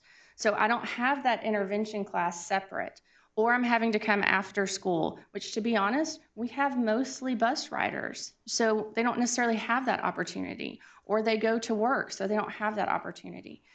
So this gives that option to be built in to the actual schedule. And then it's, to me, supports that true college readiness, and then the on-time graduation. So Dr. Jackson spoke about Edgenuity. It is a great tool to help our students graduate, but if our students aren't getting it face-to-face the first time, now we're asking them to go online and do it on their own. So it's not necessarily the most effective tool when we're really wanting students to be college ready.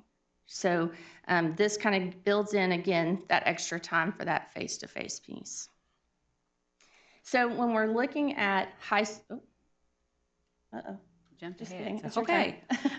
Okay, so this is the actual proposed CCMR accountability that would go into effect next year, 26-27. So if you notice, there are 3 buckets: bucket 1, bucket 2, and bucket 3. Think about kind of aligning this to approaches meets masters. 1 point if they fall in bucket 1, 2 points for bucket 2, 3 points for bucket 3. Another thing I want you to notice, that if you will look under the bucket 1, you'll see a completer plus IBC tier 3. You will see that the completer means I went through a coherent sequence of courses in CTE that complete, whether it's welding all the way through, and then they take the welding test. The difference is now they have separated the actual industry-based certifications into 3 tiers.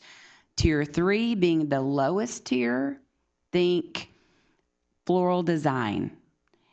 Tier 2 being a middle of the road tier, think welding.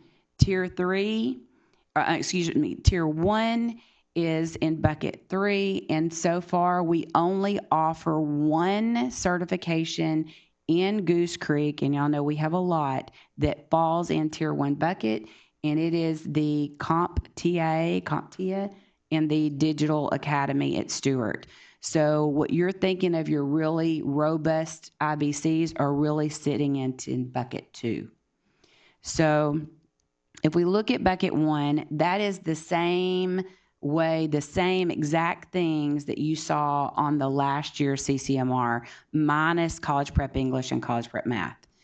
The difference that you will see in bucket 2 and bucket 3 is that everything really lands on, you need TSA plus something. Whether it's a TSA plus a level 1 cert, a TSA and a completer, TSA and dual credit, it's all increasing. You will also notice that the dual credit on tier bucket 3 is saying you need to have 3 hours in math and ELA in a total of 15, where before we were looking for 9 hours only. That only gets you 1 point now. The only way around a TSA is an associate's degree, a level 2, or a completer with IBC for bucket 3. We can't even come up with what associate's degree you could get without a TSA. So that looks like it's a bonus, but so far we haven't figured out how that could be a bonus. What you will notice is that the red, I use the red to frame some things for you, because the state says if you're doing what we want you to do, what's best for kids, they graduate with an associate's degree, they've passed the TSA or the SAT, and they're a completer with IBC, or they're a level 1 certificate or a level 2, or they've gotten at least 15 hours of dual credit. If you do that, we're going to reward you. So what does that look like? So that is where outcome bonus comes in. So if you will look at the top in the blue, our economically disadvantaged students, those are our students who are free or reduced lunch. The state says we are going to give you a bonus. Anything past 11% of your base, we're going to pay you $5,000 for. We actually had 195 students that were in that demographic that met that. So there were 66 of those kids that were over and above the 11% threshold. That equaled $330,000 of bonus money. Then for non-eco disc graduates, they said those are easier to get. So you're going to have to get a bigger threshold. That one came up to 24%. So of our students, 157 met, and 46 were above that, but they're only going to reward us at a $3,000 bonus that equals $138,000. And then our special ed students have always been $2,000, but they raised that for this year. So we have 4 in 2024, because it runs 2 years behind, that met that $4,000 bonus, equaling $16,000. So the district earned $484,000 in bonus. Now that may not seem like a lot, but it is. And the nice thing is we are one of the few districts that's getting any of this bonus money. That's where we excel, is what we do with our CCMR. So that made me really do some thinking. If we could even raise that by 25% by really strategically focusing on having those coherent sequences in CTE that develop and end in the IBCs, and we are preparing them with the TSA, if we could just increase our students by 25%, our total net would be 2.2 million, an additional 1.7 million. So that's to me not just what the money is about, but what's best for kids. That means we're graduating students who can pass the test to get into a college entrance test and have graduated with college courses under their belt, or an associate's degree, or they're career ready, walking out of here with a high wage industry-based certification or a level 1 or level 2 certificate from our higher ed partners. So moving into a little bit more money, this one's a lot quicker. So we talked about IBCs being tier 1, tier 2, tier 3. This is a different tier system. It's still CTE, but tier 1 is now not your hardest, but your easiest. So those would be like general employability skills classes for our life skills students and things like that. Our tier 2 is like our level 1 entrance level courses from our CTE teachers, like a principles of ag, principles of floral, whatever, those level 1. And then tier 3 are going to be those classes that have a lab base with it. So you get paid more weighted funding for the classes that have automotive labs, welding labs, because it costs more to operate those. So a typical teacher makes a base salary for an average enrollment of about $144,000, and that was averaged at a 93% ADA. That's what a typical teacher with a typical class load of around 150 kids make. But with weighted funding, those CTE teachers that are teaching like those automotive labs are generating an additional $67,900. So some of those not only is what's best for teachers, but when we complete that coherent sequence, it allows more funding to help go and pay for the staff in itself. Another thing that I want to make the board aware of is we are actual PTEC. PTEC stands for Pathways to Early College.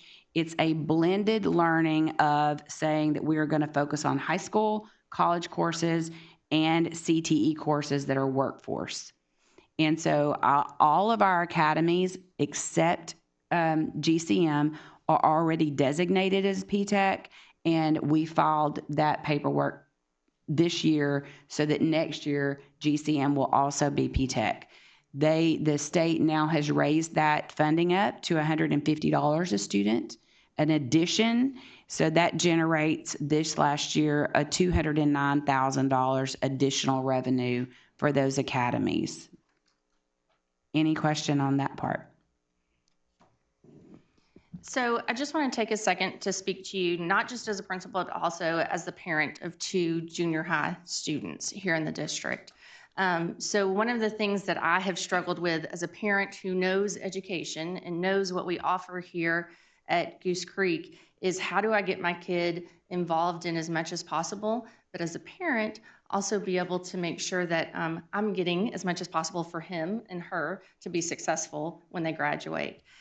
So I really struggled when we went to 7 periods a day as to how was my student going to play football, because he probably, hopefully will, right? But also get core complete and save me a bunch of money, but also be an avid because he may need that support to make sure that he is successful in those dual credit classes. And understand, I believe that students have to make choices sometimes, but I don't believe that they should have to make a choice between being a high school student or being able to benefit from a college opportunity. So as a parent, the 5x5 gives those students the opportunities to actually be able to enjoy everything that Goose Creek can provide. So it allows them to have that graduation requirement. It allows them to have the program with the academies or in CTE to be able to finish those pathways. It allows them to have the 4 years of athletics, the 4 years of fine arts, the core completion, the associate's degree. So all of those opportunities that y'all have provided for our students, and they don't have to make quite as many choices as they do with only those 7 periods. Now we know with shared staff that we may have to look at some junior highs, and I'm sure Mr. Kirksey's gonna talk a little bit about that. We also have to do some considerations about our staffing. So what is that gonna look like? The scheduling, what happens when a student transfers in that isn't on a 5x5 schedule. So what does that look like? And to be honest, this is moving the cheese for everyone. So it is a lot to take in. I'm sure just hearing this, I hope that you have heard a little bit of this beforehand. If not, you are like, your world is changing.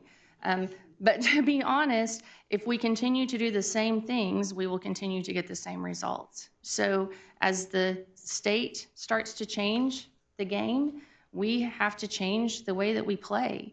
And this option by 5x5 gives a lot of opportunity for our students. And I don't want us to be challenged by the adult operational side and not be able to focus on the student success side. I'm gonna let Mr. Kirksey talk about what this would look like if we decided to move forward at the junior high as well. So one of the things right now that we have that's a challenge in the junior high is having our House Bill 1416 intervention with math and ELA, as well as science for our incoming 6th graders who might not have met on their 5th grade STAR test for science.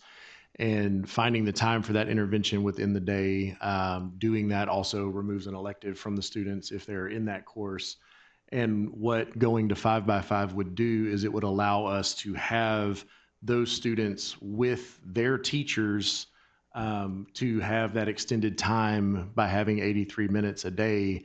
The House Bill 1416 requirement would be met within that classroom.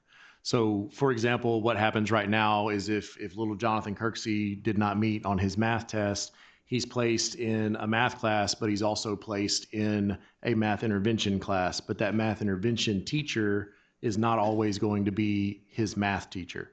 So now by having that wrapped into the same class period, I'm getting my Tier 1 instruction and my Tier 2 intervention from the same teacher. So if Ms. Start is my math teacher, she knows where I struggle. She knows exactly how I operate as a student, and she's able to give me better intervention to help close those gaps, which is the next little bullet point on the gaps being easier to fix in grades 7 through 8. We have 8 STAR tests at the junior high level, and we have students who come to us with gaps that we're trying to close, but with the additional time in a 5x5, it would make it so much more beneficial for the students and for the teachers to close those gaps and to get those students more prepared when they move up to the high school to succeed in the high school, to go after those CCMR points as well as those outcome bonuses, which is where it comes in on strengthening. We also have support and rigor that are happening in the same day, in the same class period, right? Again, I'm giving you as a teacher now your tier 1 instruction, and then when we rotate and we're doing small groups in class, some students are in a small group where they're focused on enrichment, and some other groups are in a small group where they're focused on the intervention, because based on the data that we have from our previous testing, we know exactly what you got on the test last week. We know exactly which teaks you struggled on, and now I, as the teacher, am closing those gaps with you in class instead of having to pass that information to another teacher to then close those gaps in another class with the way intervention is now. Mr. Kirksey, I want to say that this junior high schedule is not accelerated. They're in 5 periods a day all year. It's not like the high school. They would take math every day, and you've got a sample in your packet, ELA every day at about 80 minutes for both of those. They would have like a block, science and social studies would alternate, and then 2 elective periods. The nice thing about all the schedules is that several of the districts to the west of us are doing this, and so we have a little group that are kind of working through problems together. And Dr. Martinez has started a little FAQ document within us so we can kind of see what questions come up within the groups. But I did want to clarify, it's not accelerated at the junior high. I didn't see the example in our packet. You didn't see the example for the junior high? I've got like 6 high school ones. If not, I'll make sure you get it ASAP.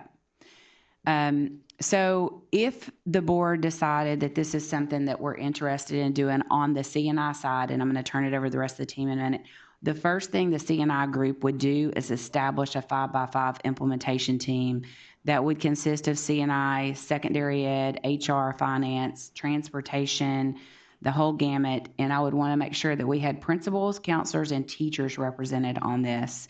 They would do timelines, look at course requests, pacing guides, scope and sequence. And one of the things that is most important is that we have to come up with a staff development plan that really focuses on teaching bell to bell with this class. We cannot waste any instructional minutes. And so with that, one of the things that a district that is doing very well, United ISD, is one that has been doing this. They require half of their walkthroughs to be done in the last 30 minutes of class. So I thought that was a pretty easy thing, but I get why, and I think that would be important.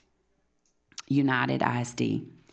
And also, I know there was a concern about our academic calendar that's coming up. So the calendar would be that we're asking y'all to go on tonight was developed before we were even talking about this. So the only really change that we would need to bring back to you is that with there being 80 days in semester 1 and 90 days in semester 2, we need to even that out. So getting some feedback from other districts, one of the things I would like to look at is you would go into second semester for 5 days. You'd have a 2-day review and then 3 days for final exams. And that actually gives us the opportunity to get our EOC our original test in December back. So we would know exactly who would need to go into the TSIA class, maybe the SAT class, or into face-to-face remediation. That is not what we're doing. That is me and a few people, one sitting right here, just brainstorming things that would equal out the actual semesters to be 85 and 85. But those final decisions would be with a team of people together. So I will move it to Dr. Bollinger now. Okay, good evening. So I wanted to talk a little bit about staffing and how staffing is impacted by the 5x5. So there's advantages and there's also challenges with this model. First of all, teachers teach fewer sections per semester than the traditional schedule, so you would need more teachers. For example, let's say you have a school that has 100 teachers, and each teacher teaches 6 periods a day, so they teach 6 out of 7. So you have 600 sections per period. If you have 100 teachers, they're teaching 6 periods a day. If you go to the 5x5 model, now they're teaching 4 out of 5. So you still have 100 teachers. They can only cover 400 sections a day instead of 600. So you would need more teachers to make up that difference. And so that's the obvious challenge, that it costs more money to add more staff. However, on the teacher side, you have a reduction, like it was said earlier, in how many students you teach per day. So if I'm teaching 6 periods a day, let's say I have 25 students each class, I have 150 students that I'm responsible for. And so that's a caseload that I'm required to manage, that's papers I have to grade, assignments I have to enter. So if I drop that to 4 out of 5, I go from 150 students to 100 students. And so that was mentioned earlier, but that's an advantage as far as less work after school and as far as being able to manage that load. And Goose Creek, for the last few years, we've used a model that TASB puts out. It's a staffing model, a comprehensive staffing model. It's been very beneficial for us. And so as I give numbers on the next 2 slides, you're going to see that model shows us about what we would need. So I'll talk about junior high first and then high school second.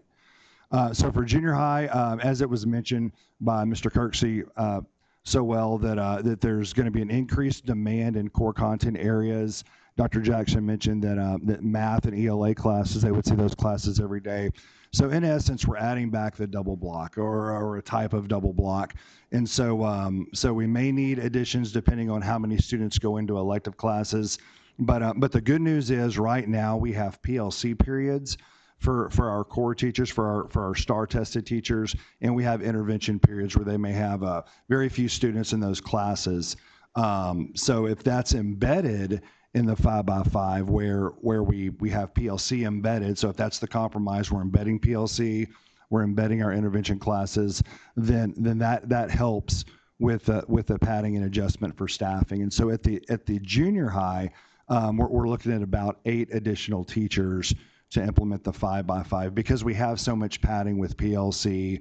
Like it was mentioned, that we have 8 STAR tests at the junior high level, and so with that comes PLC periods, comes intervention periods, and so there's, by going to the 5x5, it's not a huge adjustment at the junior high level. So it's 8 additional teachers. At the high school, it's a little bit different. You can go to the next slide.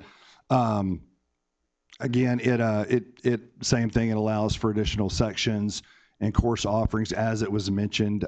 It's a modified block schedule, accelerated block schedule, so students are able to take many more classes.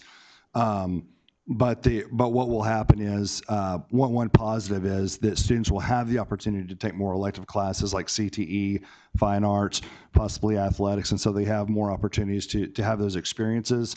Those classes will fill up. The high school master schedule is more complicated than the junior high schedule.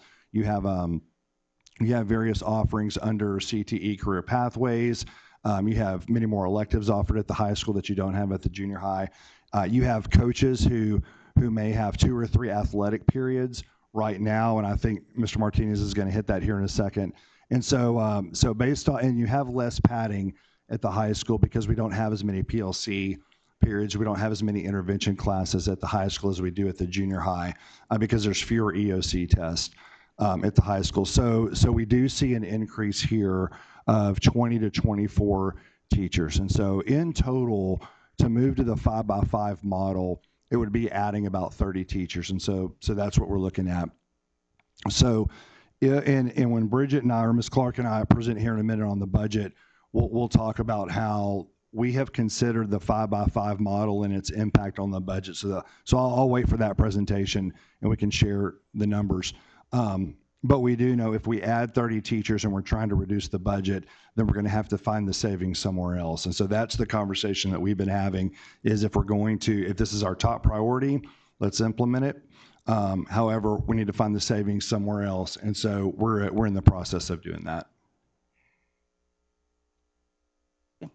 Good evening, everybody. I would very honored to be here to talk about how this could be a potentially huge help for our department in fine arts.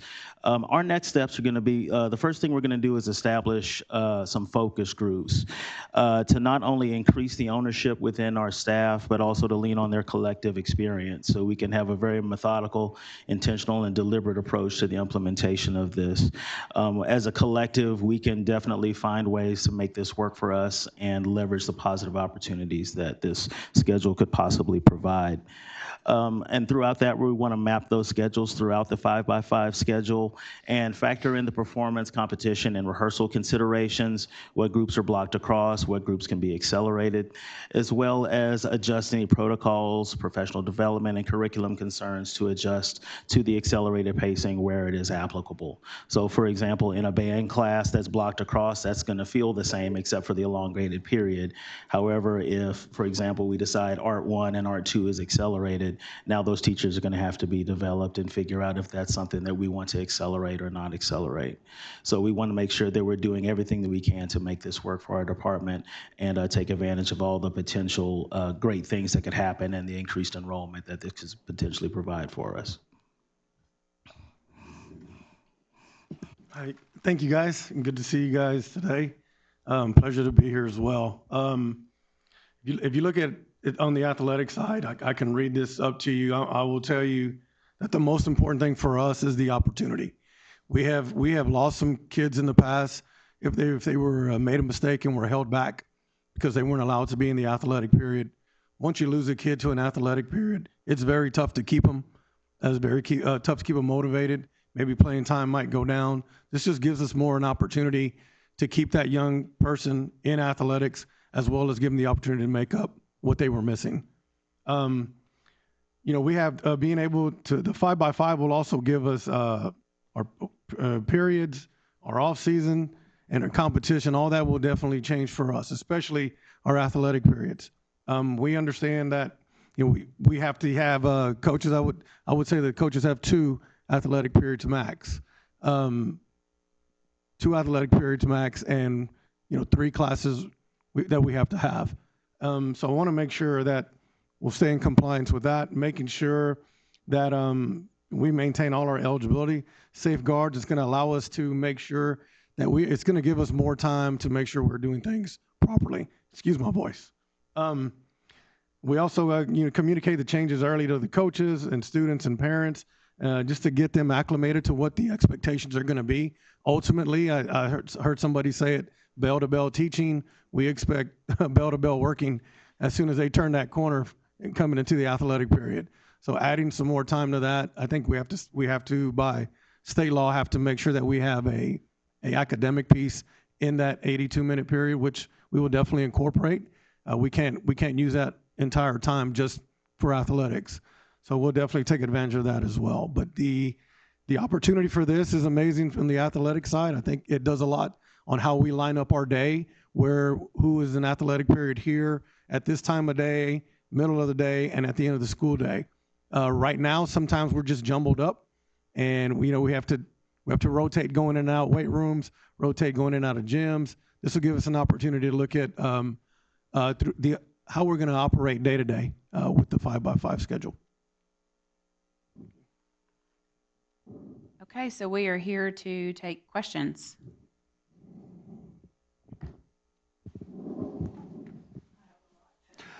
Go ahead, Ms. Broadbent. That was a lot. Want me to start? Okay. Dr. Jackson, you mentioned earlier that we're in a sense of urgency. When I look at the past report that we just had from the academic updates and looking at a program like this, when you mention United ISD, I went and looked them up. United is a 97 state rating. Galena Park is moving to this, and they are 87 state rating. I think as we continue, and then I heard many of them speak about, new curriculums and how that was a challenge to us as a district. And my next question, are we at capacity at Impact at this point? Are we at student capacity? Yes, we're at capacity. Where they have room for probably like 25 more kids. Okay, they're totally at capacity for their school where no more students can be added to that They have program. about room for 25 more students. And what about Stewart? Are they at capacity? No, they're growing every year. Right. So we're looking at our traditional high schools moving to a CTE program when we're not at capacity at the 2 schools that we created for this type of programming. So to respond to that, those schools are very boutique high schools. One of them is focused on a student experience at the college. That's Impact. I'm actually a college going student taking those classes at Lee. I'm not necessarily a fine arts or an athletic kid, a traditional high school. They've got associate's degrees, as many as Impact. They've got core complete degrees. We're only creating more opportunity for those kids to get those higher ed degrees that are your traditional high school students that want to be involved in fine arts and athletics. Okay. My next question is, while periods are longer, the total weekly, you know what I'm saying? That y'all were presenting, instructional minutes will decrease though, limiting content mastery. And we're looking at students who, we have to look at our broad range of all the students that we serve in Goose Creek. And that's what I'm concerned about, is that I'm trying to, it was a lot to take in tonight. So I was trying to take notes and listen and go back to where our scores were and what the challenges are to, like Horseman, where the challenges are to the schools that are still trying to bring those grades up. And here we are looking at a whole new master schedule, a whole new master this. And we haven't mastered what we have. So actually, it's going to provide more minutes. So for the junior high, instead of a 50-minute class, they would go to an 82-minute That's what class. I said, it was going to be longer. Right. But limited on content mastery portion of it, though. Well, no, at junior high, I don't think I understand your question, because right now, the problem that we have with Bluebonnet is we don't have enough minutes to master our new curriculum. So the component that we're struggling with, especially in the area of mathematics in ELA, is that Bluebonnet wants us to have more minutes, and our current schedule doesn't allot for more minutes. So that would solve the problem at junior high. For high school, if I'm a student on track, you are correct. It would decrease some of my minutes for semester 1 when I've completed that course. But if I did not master that by showing on that state assessment, I go right back in for the second semester. So now I've had math for 80 minutes all year versus 50 minutes, which was what she was trying to say. I'm having to pull a kid out of geometry to try to remediate him for algebra, where now I would say, let's put them in algebra, we'll test in algebra, assess what they weren't successful on, and reteach that face-to-face and give them another chance to test. That's going to give them 4 times of all that back-to-back, right? Of the same math that they're going to... No, we would work our scope and sequence to combine it to a semester-long course, and then we would develop a class for TSIA with a focus, and we would develop a class for EOC retest. So it wouldn't just be a hodgepodge. It would be a curriculum model we would use. All right, one other question I have. Missing 1 day of 5x5 classes is equivalent to what? 2 days, right, of traditional classes. So that's significant learning gap when we already have a learning gap now. And our high schools are carrying our district right now. So I'm concerned about that. Well, that is our concern. I do have exactly what you said, a sense of urgency, because I realize that our high schools are carrying us on CCMR. And if we don't do something to address needing classes that focus on college readiness, being TSIA, that's the kind of gatekeeper test, and we don't accelerate the students' learning so that they can graduate with those college classes, associate's degrees, then we will get left behind, because next year it's gone. So right now we have a big sense of urgency. You'll see it still says draft. We weren't even aware that this was going to happen for sure until probably November. maybe my cohorts here may have more to it, but I'm still, it's a lot to process tonight, but thank you for that. And I may have some more questions, but Just a proceed. thought, I've been through a lot of this with my colleagues here because, I don't know, I guess they trust me or something. But this may be something we need a workshop instead of just, I mean, I've dug into this already and my head's spinning from this presentation. I did today after I saw it. And I could spend an hour just with Mr. Kirksey and you saying, let's talk about middle school. So it is a lot. So keep that in mind. Let me know when you need me. So I have a couple of concerns. First thing, I keep hearing about kids being pulled out of instruction time for intervention. I thought that the state said we can't do that. We also, go ahead. Well, at the junior high level, we're not pulling them out of instructional time for intervention. What they have is they have an additional course that is intervention. But So if we went to this, they would be getting it during class time. If we go to this, they would be getting tier 2 intervention during The house bill hours during class time. during the normal block, yes. Mm-hmm. So when I talked to United, we would designate the minutes that for tier 1, this is the blue bonnet, or this is whatever curriculum we're using, and you would have like the last 20 minutes listed as tier 2 or enrichment. So that's the answer of how we wouldn't be pulling them from their core instruction. Okay. Also, another concern of mine is you've got kids without a math class for at least 8 months. That's a lot. And like Ms. Barat-Timms was, I kind of did the math. If we're comparing an 80-minute day to a 80-minute period to a 50-minute period, a 50-minute period for the entire year gives you 8,500 minutes of instruction. A 80-minute period gives you 6,400. That's a big chunk of time that the kids are losing. So we have it set up where you would be in math all year regardless. So Algebra 1 would be paired with either remediation or a TSIA or SAT enrichment.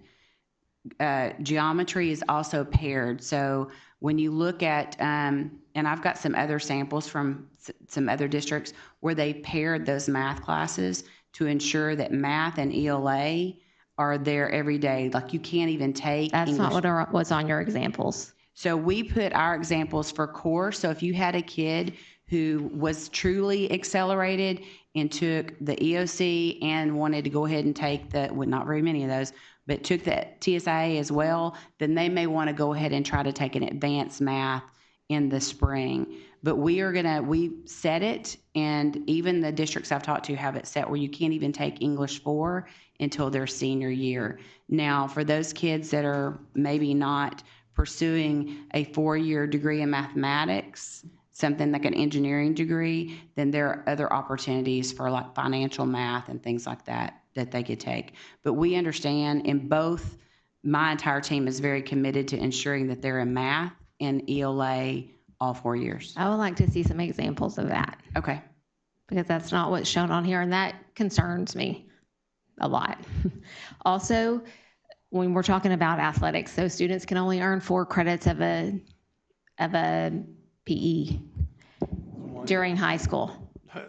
The only we consider, it's 1 credit. No, they can earn 4 in Right. high school. But when you've got it every period for 1 credit, that's 8.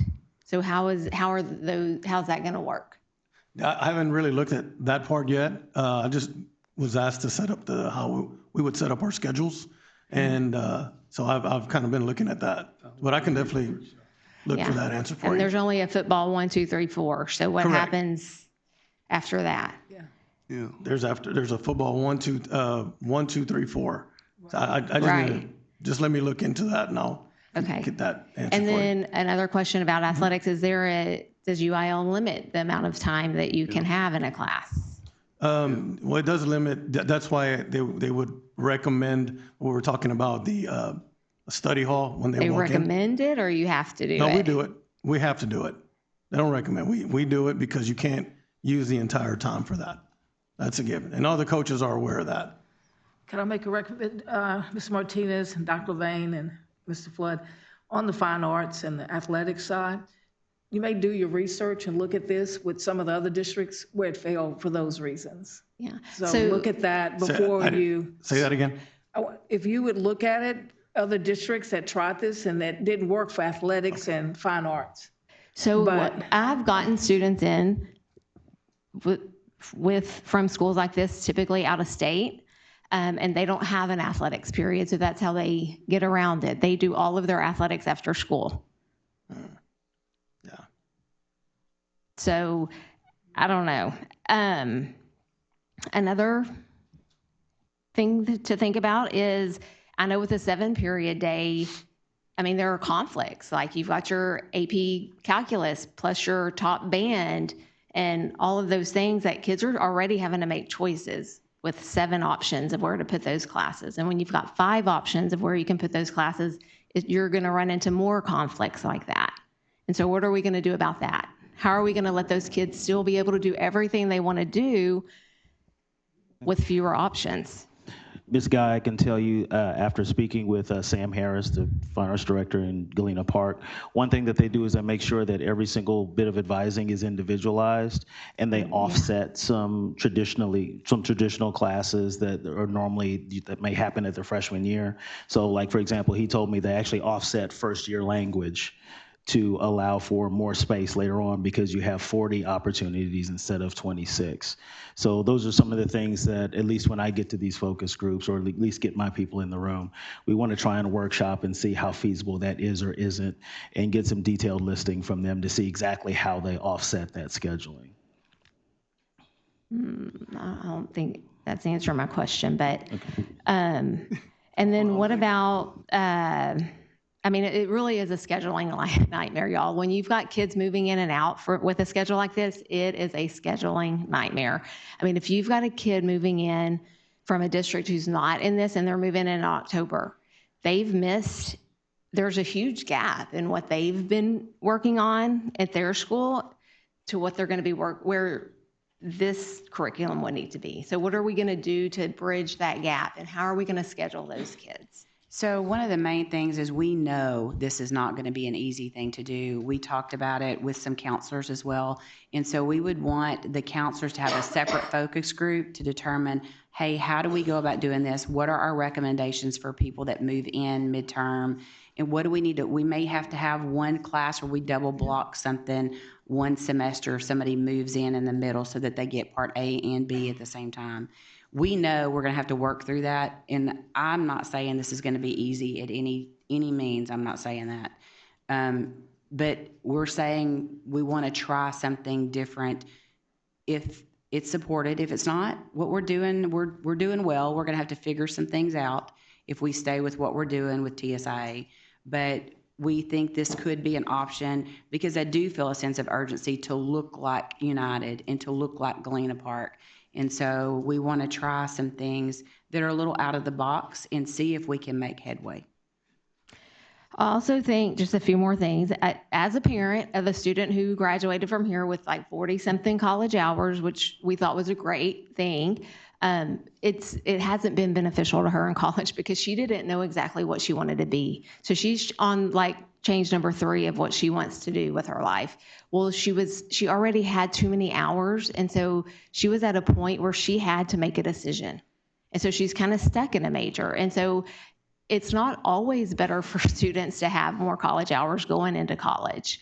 It's great for those kids who know exactly what they want to do for the rest of their lives, but that's not the majority of our kids, you know? So I think if we're thinking about what's best for kids, we've got to look at every kid, you know? And I also think that our high school students need to be high school students.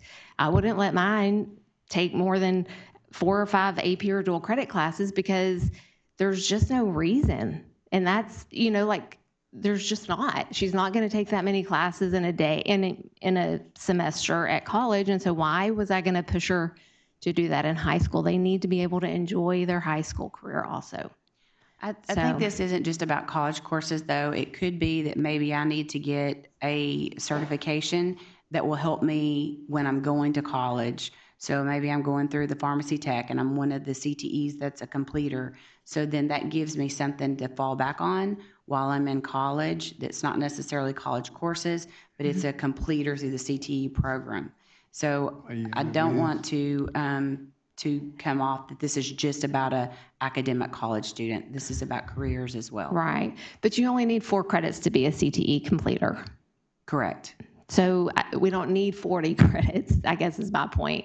And I think that we can be creative and do some other things, maybe push some principals classes down to the middle schools where kids can start their pathways at that point. Instead of, I mean, we've cut positions recently because we're trying to balance the budget. And now we're going to add positions back. You know, we went from an 8-period day to a 7-period day because we were trying to cut back on positions. And now we're going to add some. It's just not making sense to me.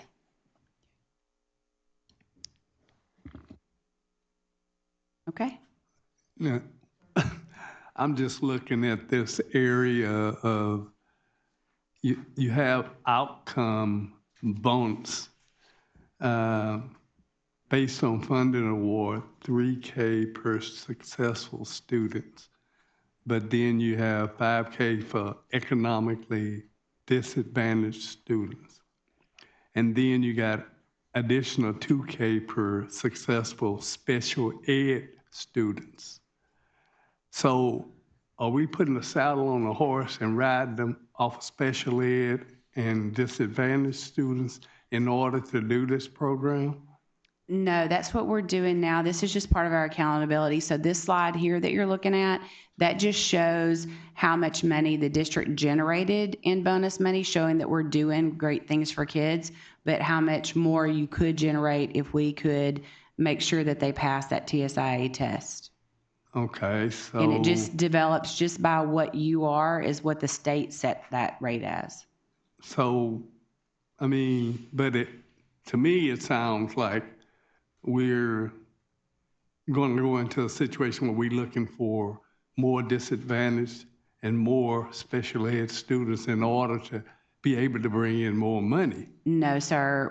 It's about 76% economically disadvantaged. Yeah. So we should be looking at the majority of our kids are participating in those things, but I don't put dollar signs on our kids, and I know we don't anybody up here. This is what the state has put.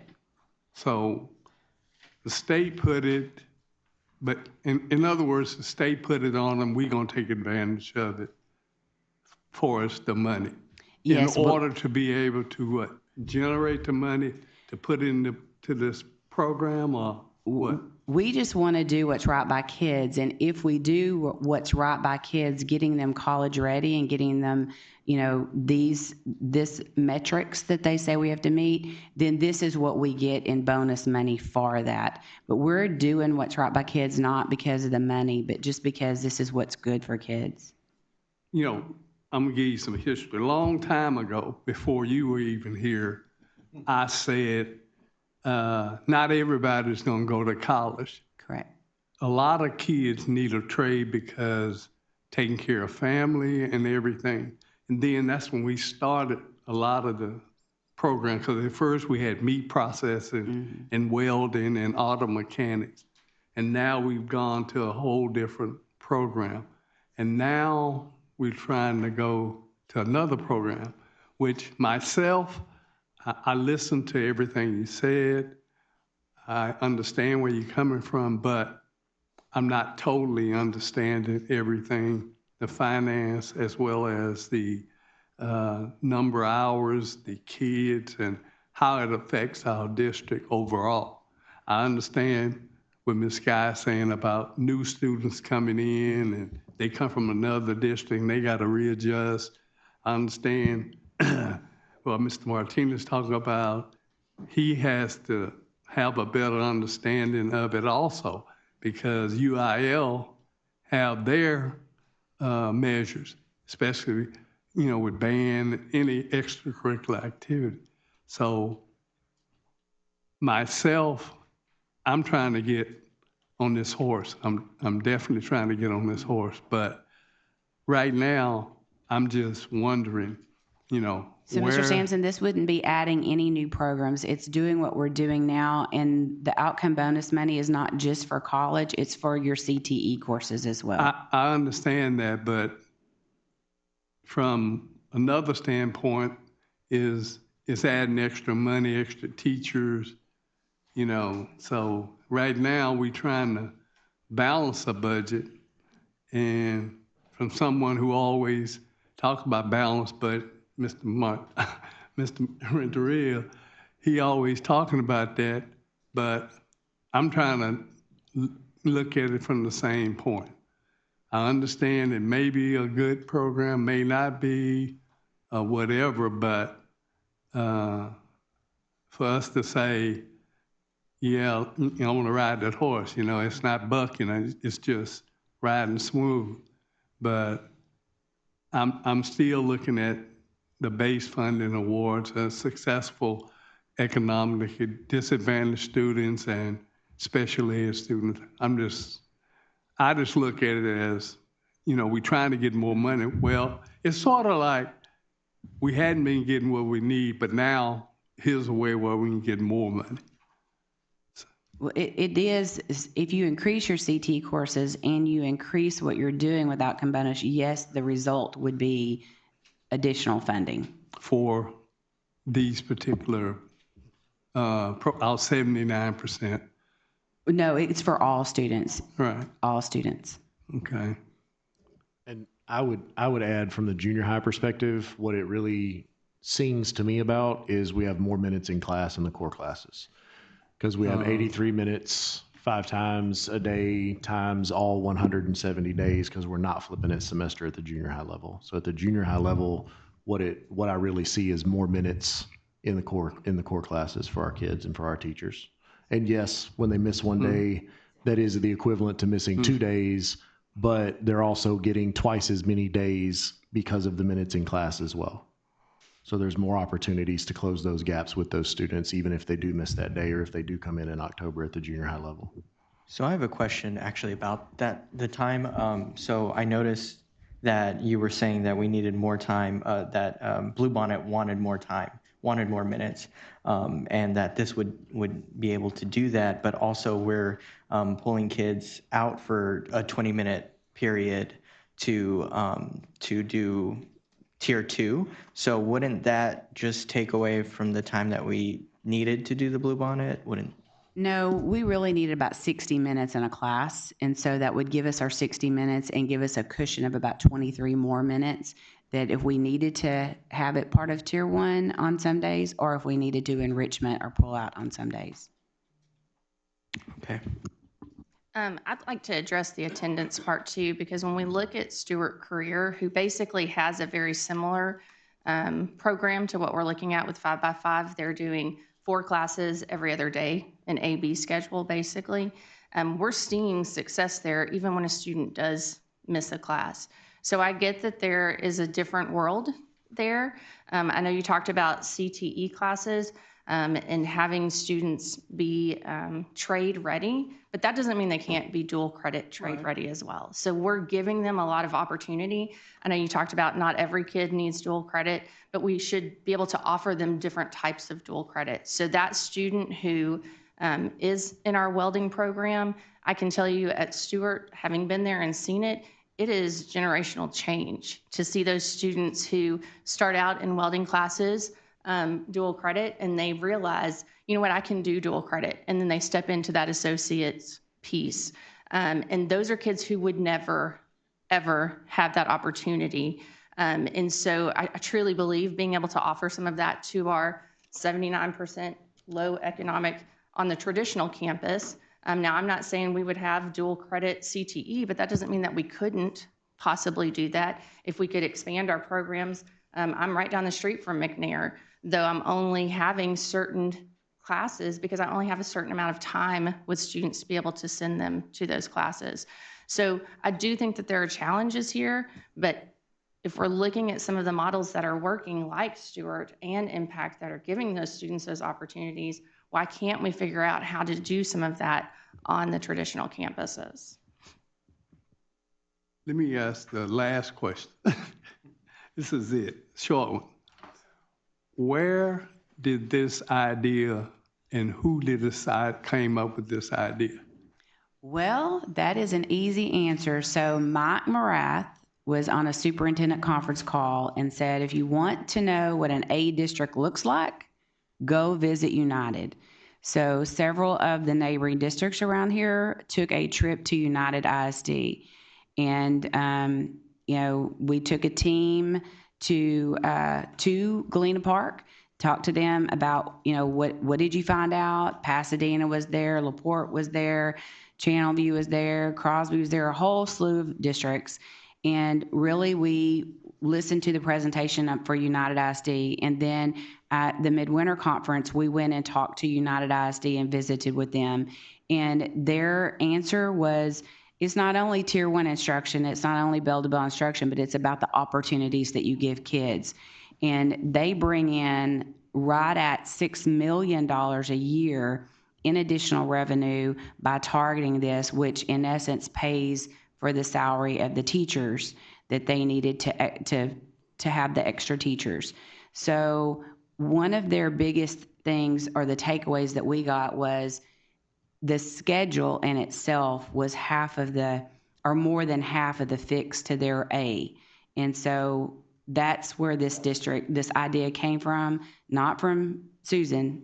It came actually from TEA. So how many schools, and I can understand the college atmosphere, the five class and everything, but how many schools have adopted this in the state of Texas? A lot of the schools down in the valley are doing it. They've always been a little ahead of us, and in that whole Sherryland, Brownsville, Harlingen area, I asked Dr. Rodriguez the other day, what are they doing differently? And so there's a lot of speculations over what they do, but their schedule aligns very much with their local community college schedules.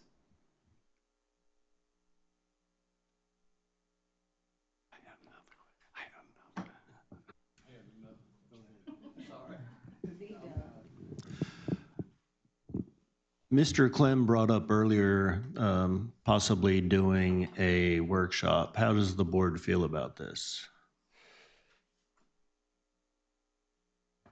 Is there interest in us doing a workshop on this at this point?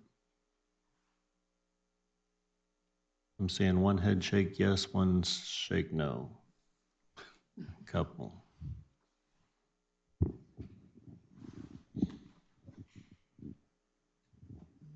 I just want to know more about it, but if whatever the board decides, I'll go along with it, but I like to know a little bit more, instead of this, give me this, I want to see, what's all about it before I say, it sounds like a great idea. It sounds like a great idea, but, I don't know, because it's just,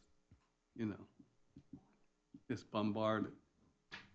So, and I guess another question I have is, why do we have to rush into it? Why can't we get some of these answers and then work on it for the next year? And then if we decide that it's worth implementing, then we would implement it once we've really researched it and really know what it's going to look like in our district. Once we've talked to the UIL to see what that looks like.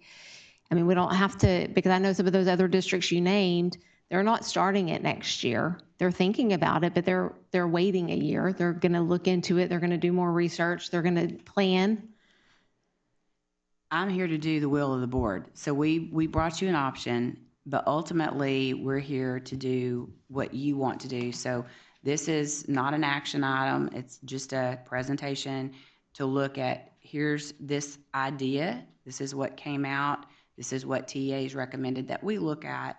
But ultimately, we could move forward. We could plan a year. We could not move forward. My job was to try to bring you the pros, and I don't know all the cons because I haven't been through it yet. Yeah. Dr. Jackson, do we know which school districts, our neighboring school districts, are moving to this for sure yet? Galena Park did it at the junior high this year and partially at the high school. They're moving totally to the high school next year. I was told that Crosby is moving to it. I'm a little confused. Is it Crosby that's 4 days a week? or Yeah, Chandler? 4 days. So I just talked to somebody from Crosby today, and they're not doing it next year. So I'd heard they were doing it, and then Dr. Jackson at LaPorte is looking at it as well. I was wondering how they were going to do that anyway with 4 days a week. Yeah. Unless you go back to 5 days. Yeah.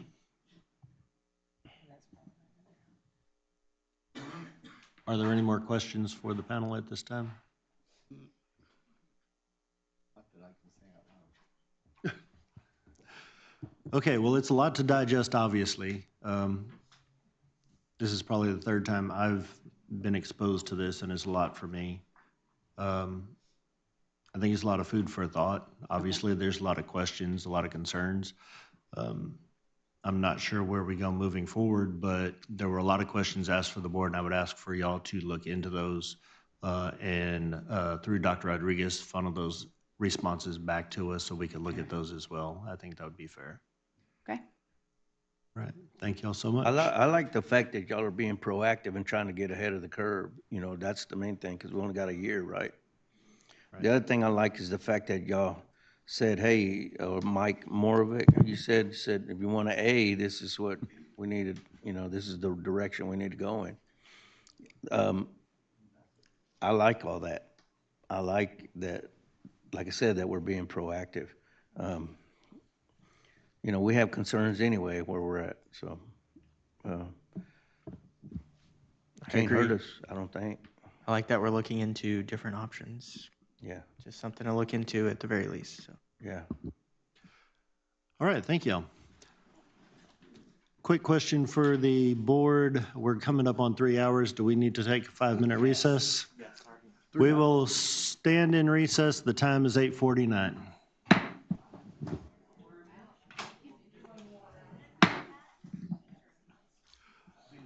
The board is now back in session. The time is 8:58 p.m. Dr. Rodriguez, I'll turn it back to you for your continuation of superintendent reports. Yes, thank you, Mr. President. Next, we have the monthly financial report. We have Leanna Price, who's going to be speaking about the finances, and then followed by Bridget Clark, she'll be doing the budget update for the 26-27 school year. Thank you. Sorry, I don't have a voice. Yes. Good evening, President Campisi, Superintendent Dr. Rodriguez, and Board of Trustees. This evening, I'll be presenting to you the month ending January 31st, 2026 financial report.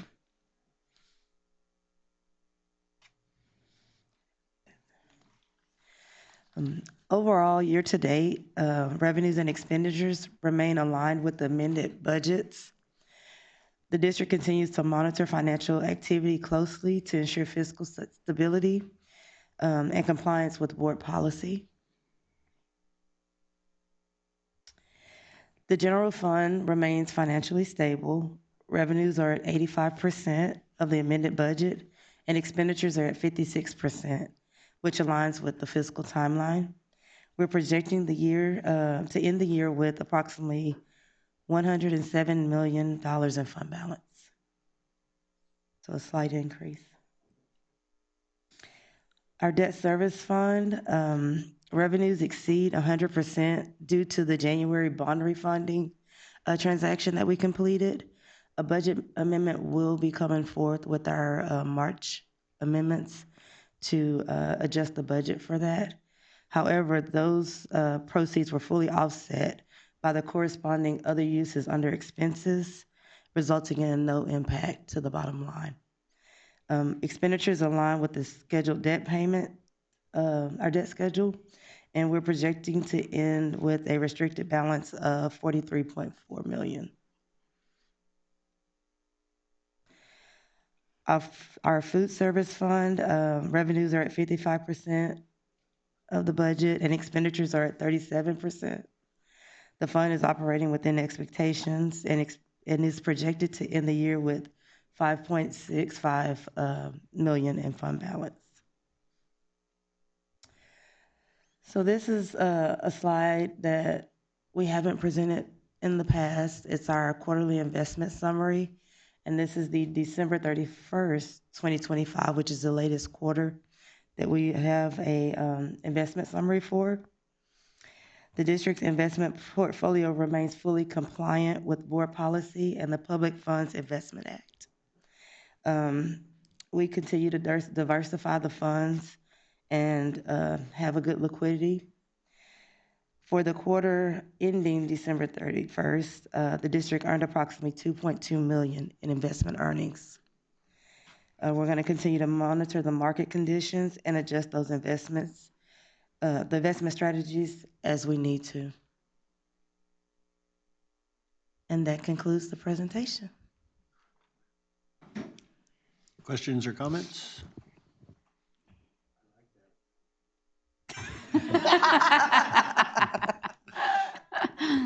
Thank you. I will just add that on the quarterly investment report, there'll be a following action item. We're going to start presenting that as an action item from here forward. We are presenting it in the board update, but now it'll be an action item. So, any other questions? No questions. Let's move on to budget. Okay, thank you.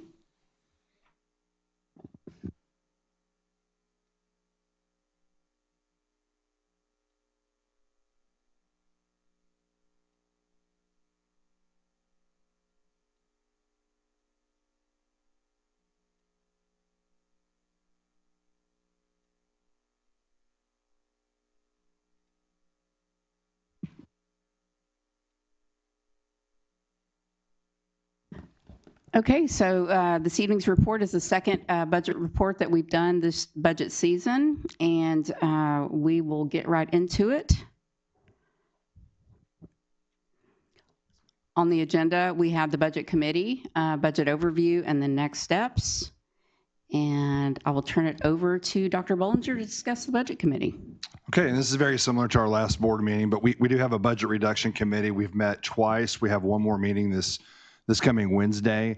And so the purpose of the committee is to have representation across campuses and departments throughout the district so that they have voice and input when it comes to budget reduction.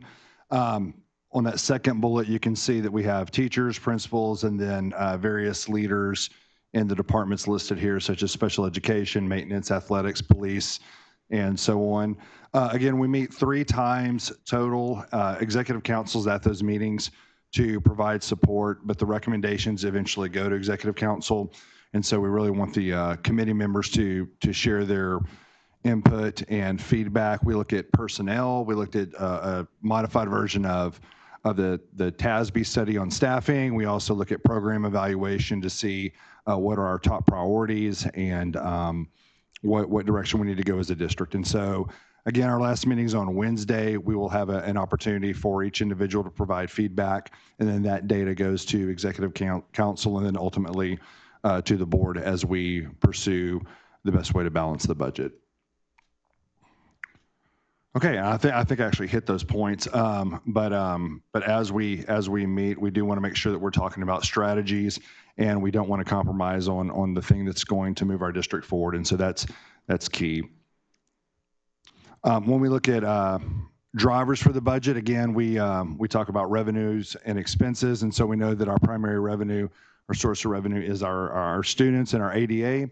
Also our property values, our expenses. It's primarily, well, we have various expenses, but the vast majority of our expenses, 80 to 85%, is staffing, is personnel. So when we look at reducing the budget, we always have to talk about positions and how those factor into getting to the number we need to get at. When it comes to our ADA, this is a good slide because what you can see just over the last 6 or 7 years, you can see a bell curve where in 2019 we had almost 3,400 staff, and that number rose to its highest in 2023 at a little over 2,800 staff, and that's also that mimics the student enrollment as well, where we went from 23.8 all the way up to almost 24.5, and so after 2023 we started to see a decline, not a rapid decline, but a slow decline. And so right now where it stands, we have a little over 3,500 staff members, and enrollment sits at about 23,400 students. And you can also see, we're funded not on enrollment, but on ADA, average daily attendance. And so you can see that that percentage has also dropped a little bit from 2019 to where it stands currently. So in 2019, if we had 23,800 students and our staff was at 3,375, and then you go to 2026, we have fewer students and more staff. Now, we also have more facilities, but when we look at that, we look at our programs and we look at, okay, if there's some room or if there's some adjustments that we need to make, then where are those adjustments going to be so that it doesn't impact accountability? And so that, again, that's the discussion that we've had as a budget reduction committee and as executive council.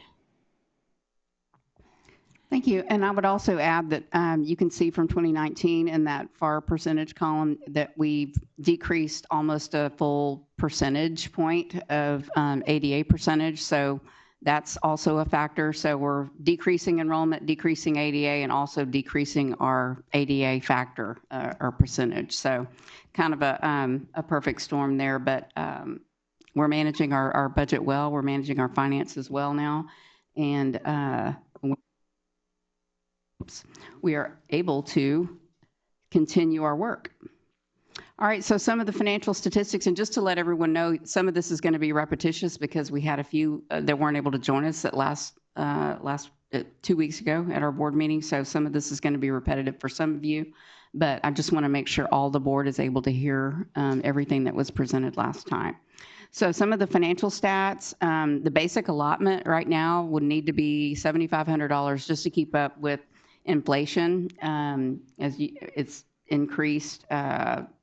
We have another slide, but it's increased like 25% over the last 5 years.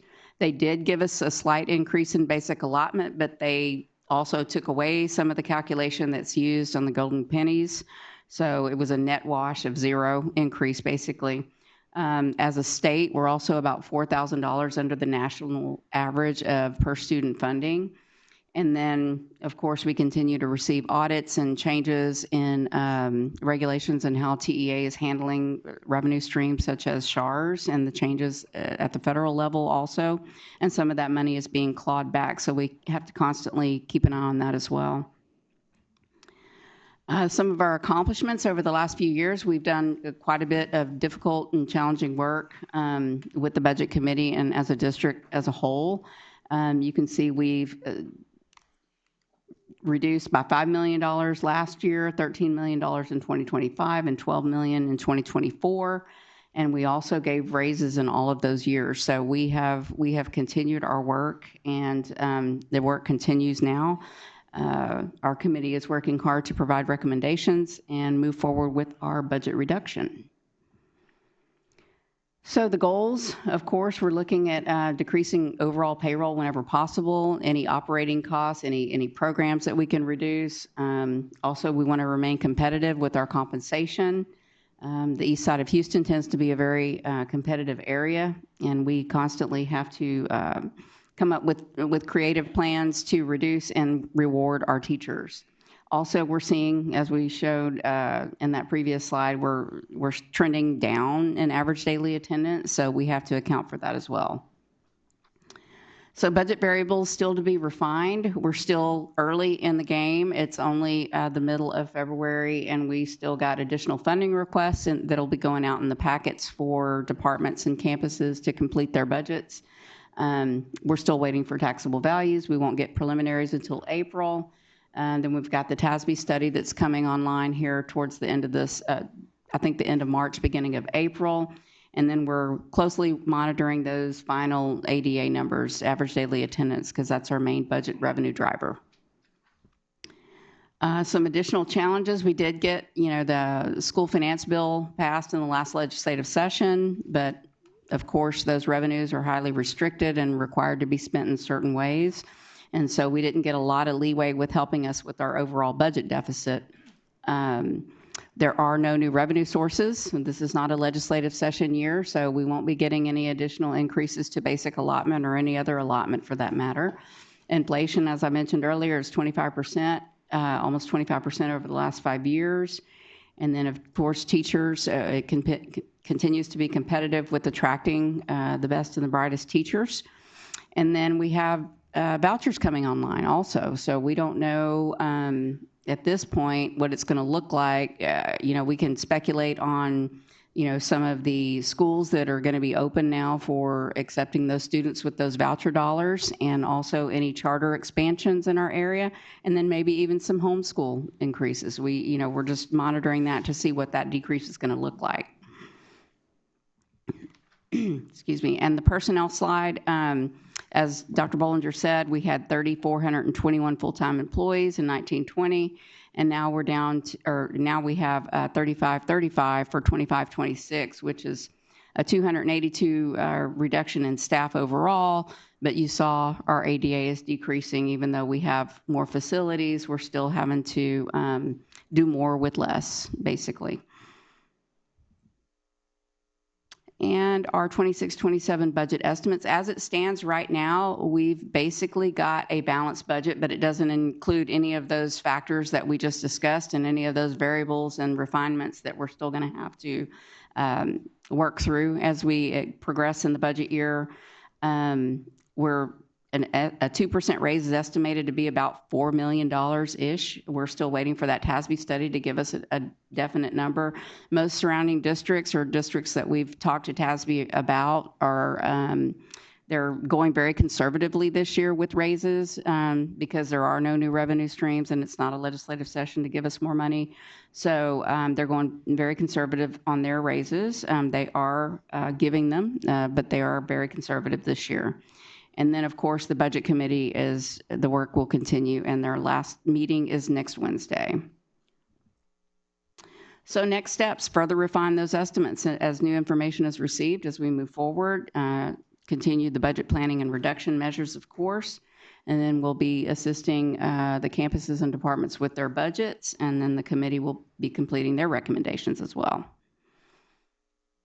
Okay, so the budget calendar we talked about last time, the same legend here with the yellow highlights being board meetings, and in the activity column, any red text is actual board action that we're requesting, and the purple are the budget committee meetings.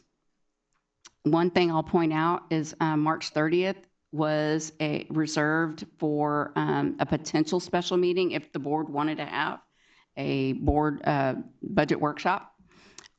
That's to be determined, but now it's going to be a different day perhaps because now the top 10 is going to be scheduled on that date.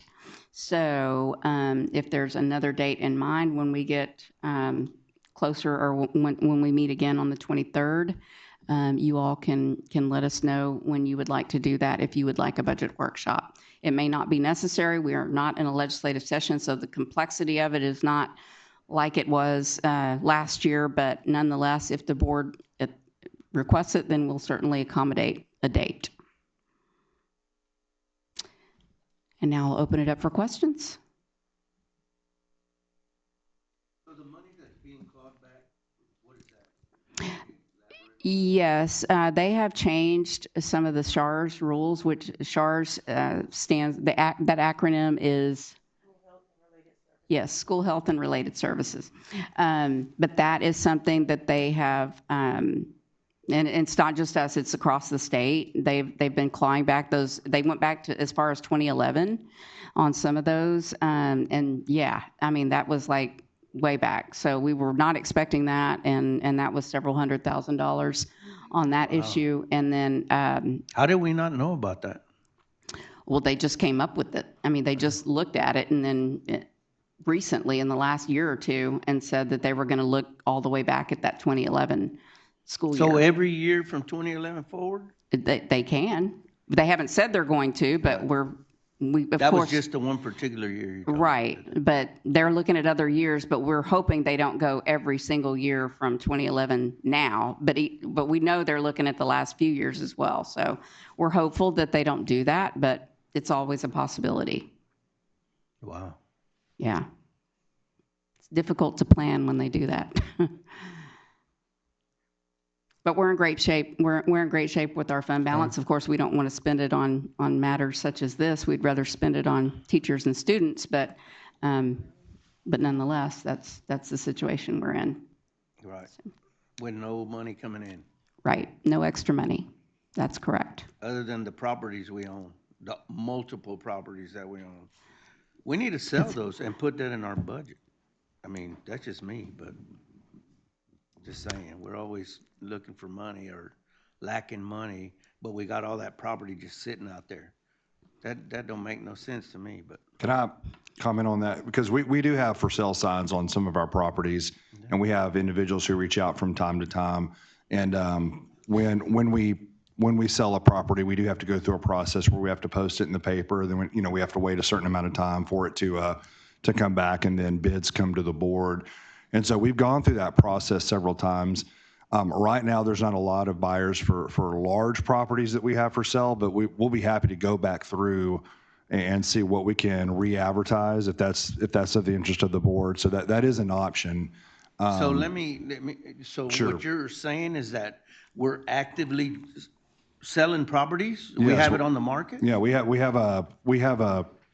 have signs up on some of our property, and then we from time to time post in the newspaper when we're looking at certain properties to sell. And so if we want to, that's good for a certain amount of time, so we can revisit that process if the board's interested in that. We also have a portfolio that you can review if there's some properties that you want to have a conversation on. So we'll be happy to provide that. Okay, I'm just bringing that up, and we got that 2 million over there. That's a possibility with that new program if we implement that, but I don't know. We'll have to wait and see how that goes. Because some people don't like it, but I won't mention no names. I think it's really important to note, though, that this is the first year since I've been on this board that we're actually starting at a balanced budget. We're not starting with a huge deficit, and that didn't come easily. That came from work year over year over year. But I think it's very important to note that we are starting with a balanced budget. We're in a better position than we have been in the last couple of years, but there's still work to be done. Are there any questions for the budget? Well, we went through all that attrition, right? Correct. That helped us. Yeah. Right. It was difficult work, but our fund balance is in great shape, and we are starting off with a balanced budget, knowing that that's going to change as more information comes in. And we trimmed up the superintendent's pay by getting rid of Randy a little bit, so, hey, just saying. But Hey, the those next step facts is comes into the play. budget committee will meet again, and you'll provide additional details and recommendations moving forward. correct? Yes. All right. That is correct. All right. Thank you so much. Thank you. I didn't think we'd ever get here, but we're moving on to item number 7, action items. Dr. Rodriguez, 7A, please, sir. You know how I get. Yes, sir. Thank you, Mr. President.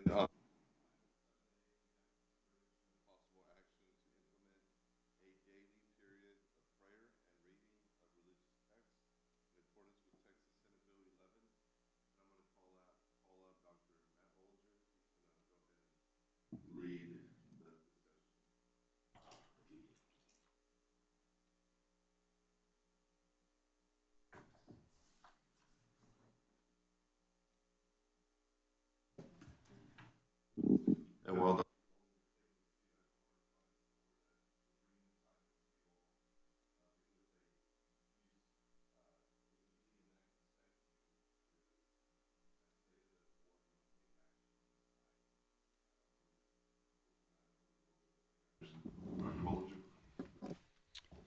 Thank you. And I also have Monica Juarez here with me as well.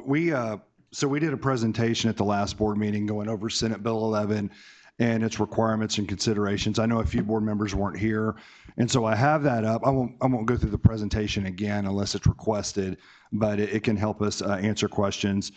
But like Dr. Rodriguez said, we're bringing this item to you because due to the newly enacted statute, boards are required to vote publicly on whether or not to adopt such a policy. And so, so at this time, the administration is not recommending to the board to adopt this policy for 2 main reasons, a daily prayer period. One reason is the district and all districts in the state of Texas are already required under law to make sure that we allow employees and students to exercise their religious freedom, and that includes voluntary prayer. We heard about 7 hours ago when the GCM choir sang, I was just kidding, a few hours ago when they sang, they even sang a religious song, Give Me the Good News of Jesus. We have a daily moment of silence at all of our campuses. We have See You at the Pole. We have prayer before and after games. So that is in place. So that's one reason that it's already required, and many districts believe it's already required. The other reason is just the logistics of designating a district-sponsored prayer period we believe will become a burden on the campus leadership as far as monitoring all that's required with the consent forms and updating the consent forms and creating space for those who are not coerced into being a part of the daily prayer period versus those who want to be a part of that, and then ongoing supervision of that daily prayer period. And so it's the belief from administration that this is the recommendation. However, we do have a resolution that was shared in the board update that. Excuse me, when you say, who's making the recommendation? The administration. And who's that? That's us, and that's Dr. Rodriguez. So the whole administration is making that? You were part of that with the rest of them? Yes, sir. Who else is involved in that? Other than you? This committee you're talking about, who's involved in that committee? That conversation was with the executive council, but that recommendation is coming from the administration. Okay. Dr. Bollinger, if you would, for the pleasure of the entire board, speak a little more about the logistics. You spoke about there would be a burden on the district. Speak more to that. Sure. And then also let us be very clear that our students are allowed to pray currently. Yes. And so are our employees. So if you could touch on both of those. Sure. I know you we talked about this in depth at the last meeting, but I kind of want you to hit the highlights a little more and explain it a little more. I had a lot of questions last time, and kind of touch on some of that, please. Yeah, and I will. And so I'll go through some of the slides, and I did want to share that that while the recommendation is not to adopt a daily prayer period, the resolution that was shared in the board update reaffirms the district's commitment to religious expression and the freedom of religious expression and the right for employees and students to pray. And so when Ms. Wars and I shared last time, we shared what would be required for the daily period. So this is under Senate Bill 11. And so the requirements are required consent. And so the district must obtain and manage consent forms. They must ensure that only consenting participants hear the prayers or the readings. And so there must be logistical space, for hearing and also for seeing, for visual. And so that has to be separated, which that's not too much of a burden. It cannot be scheduled during the instructional day. So if there's a district managed prayer period, it most likely have to be before school or after school. Another thing that we shared, just kind of jumping to some of our slides, is would the district be banning prayer if the board does not adopt Senate Bill 11? So this is a question that's been brought up. And so again, as shared at the last meeting, the district complies with all laws related to protecting students and employees' rights to pray at school. And so this will continue. They may pray individually, in groups. We have several organizations that participate in prayer, both on the employee side and the student side. In this building, there's a Bible study that happens every Wednesday before work gets started, and so that would continue. The board vote is more about operating and managing a formal prayer period rather than allowing or denying prayer. Does that help answer? Yes, one of the other questions that came up at the last meeting and when we went into it in depth was, suppose we have multiple religious denominations, and this would, as I understand it from last time, would open the door that if we provide for one religious denomination, then someone could say we would have to provide it for another and another, requiring space for each individually, and then also adult supervision. Am I understanding that correctly? Yes, that's our understanding as well, that if multiple denominations or multiple religions, they can, it's not just for one religion, and so they can request to participate in the daily prayer period, and then we would have to come up again with adult supervision and timing and spacing and logistics. Now, right now, any student, if they can find a sponsor, can form a club as long as it's approved by the supervisor and by the district. But that is, the district doesn't manage that per se. So this prayer period would be where we would manage the logistics of each formal daily prayer period. Well, and I think another point to make is that these students who participate have to have signed parental permission. And so it's someone having to check on that. Yeah. Like every student who comes in, you've got to check and make sure they have permission to participate. That's no different than football or anything else. They have to have signed permission to play. I mean, I'm just different. I'm sorry I missed last meeting, but I was working and I couldn't come. But, if this is already in play, what is the problem with allowing it and recommending it to go forward? As the way I see it is, this school district and every school district in the state of Texas needs more prayer, not less. And this can't hurt, especially in light of the last year that we had. I mean, I really think that, this is very appropriate, but I mean, whatever. Are we going to vote on this? It's going to cost us money if we vote on it. Yeah. We're going to vote on it. It comes down to that we have 29 plus campuses that we, at minimum, we're going to have to pay that many employees to oversee this at each campus. Am I understanding that correctly? Depending on the demand and depending on having to get coverage, it could come to where we're having to compensate individuals to. So how much? But 1 hour? One student opting in on a campus is demand. So automatically we have to fund staff to cover that. For 1 hour? Prayer, I mean, it can't last more than an hour. Yeah, it would be 1 hour a day. Yeah. Times 30. Yeah, and just a reminder to the board, this is not about whether we support prayer. This is really more about whether the district is going to take the responsibility of managing and operating the period itself. That's understood. That's understood. Because I can tell you right now that the vast majority of the individuals that I know here pray all the time. They do. I was praying about an hour ago. So this is. Yeah, but you did it by yourself. You didn't invite nobody. There you go. Nobody paid nobody. Nobody paid. I didn't have to have a form signed or anything like that. So this is truly there is at times there's been a movement to try to put this on trustees, on administration, that this is about prayer.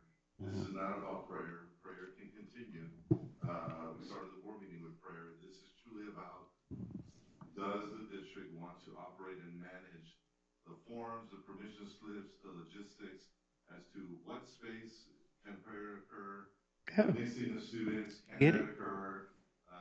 That's what this is about. And the administration's recommendation is to not be in the business of operating and managing, but to continue allowing prayer and supporting prayer as those that deem appropriate. That's understandable. I mean, it's very clear from the get-go. I know exactly what the issue is. So you don't need to explain them. Yeah, I get it. Dr. Bollinger, would you also touch on it has to be completely out of sight and out of voice, and that onus would be on this school district if we adopt this? Sure. So one of the requirements is ensuring that only consenting participants hear the prayers or readings, and so there is a required, finding of space for different religions and denominations, depending on how individuals request it, to make sure that they don't hear the prayers or they don't see someone else praying or see someone reading text. And so they've made that very clear that districts are required to keep up with that. And you gave an example last time that if we were to adopt this and students gathered in a common area to pray, we'd be in violation. Or if it's part of the daily prayer period, yes. Right. I don't want to. I say ain't no different than going in executive session. We don't want nobody to hear us, we go in executive session. Don't we do that every meeting? I mean, same concept. Go to a room. Okay, whatever. We still, if they don't, the point is, if we don't want them to hear us, then we go to the back. Oh, All right, Mr. President, I move to adopt a resolution declining the option to adopt a policy establishing a district-wide prayer period as presented by the administration. I second. I will accept that as the question was called. I have a motion by Mrs. Guy and a second by Mr. Clem to repeat it one more time, just to be clear. To adopt a resolution declining the option to adopt a policy establishing a district-wide prayer period as presented by the administration. At this time, I'll open it up for further discussion. Hearing no discussion. I want to say something. I'm going to vote against this because I think these are very poor excuses as why we shouldn't be praying in our school district and giving the opportunity to these students that want to pray. It doesn't matter if it's for 1 hour. To me, in my opinion, and I disagree totally with the recommendation that administration has given us. I really do, because I know how badly prayer is needed in our schools, throughout the school district, throughout the state of Texas. And there's no way that this could hurt us possibly in any way. We just talked about financially how stable we are this year as opposed to the years before. I mean, I think that there's plenty of people that would be willing to volunteer to run these organizations for prayer, whether it's a group or whatever, they would volunteer. And, I just disagree with it totally. And I'll be voting against this. And if I'm the sole vote, oh well, let it go down on the record that I'll be the only vote against it. For me, I want to point out that this has, the vote to me doesn't have to do whether or not we're allowed to pray or we're not allowed to pray. It's our role as a district, and are we accepting the burden of all these criteria to allow prayer under a structured guideline? Yeah, it's very clear. All of this has been explained, and it's very clear. To jump on the fence right now is not the thing to do. We'll just vote on it. Well, I'll make it clear, I'm all for prayer in school. We'll find out when we vote for it right now. But that's my point, Mr. Renteria, is this vote isn't about. I got you. Whether I already we heard that. approve prayer or not. It's how we go about that. I've heard many discussions like that where we ride the fence and not vote the way we should. But okay, let's do it. Any other discussion? All in favor, please signify by a show of hands. Against? Seeing 6, 4, and 1 against, the motion passes. Move on to consent agenda. 7B. Yes, sir. Thank you, Mr.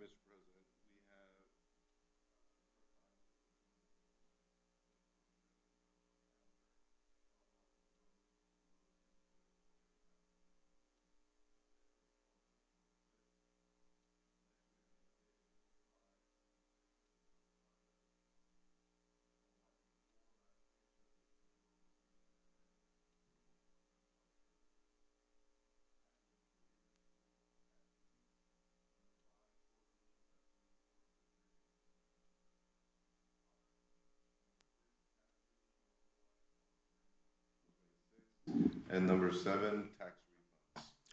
Having before us action item 7B, consideration of consent agenda items B1 through 7. Are there any items that the board wishes to pull for separate consideration or questions?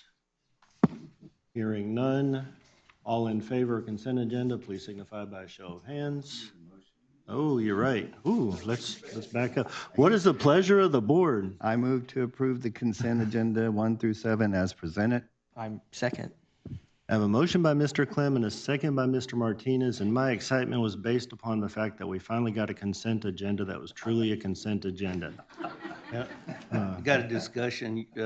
That prayer thing threw you off a little bit, but we're back to Robert's It rules. did. We're good.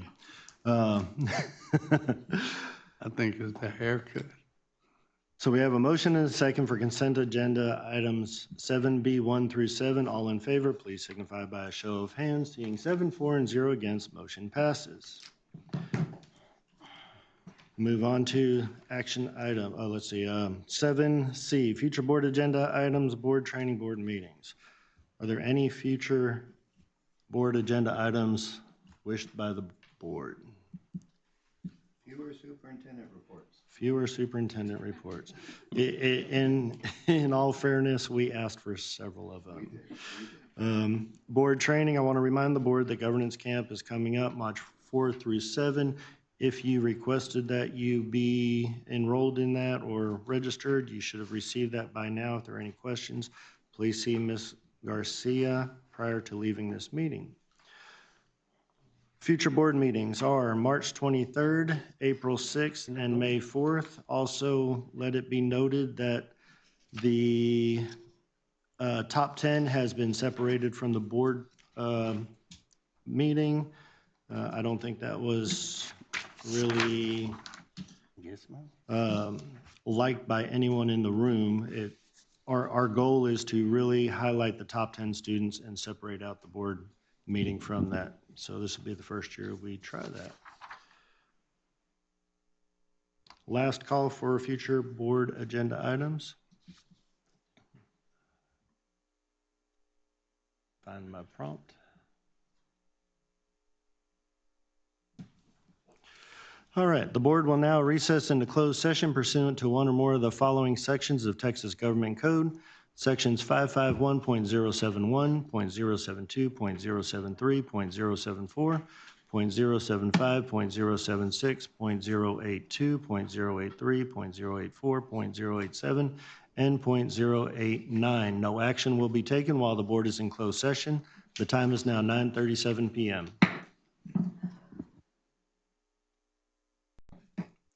The board will now reconvene in open session. The time is 11:43 p.m. No action was taken while the board was in closed session. Resuming the agenda, Dr. Rodriguez, we're on item 7F.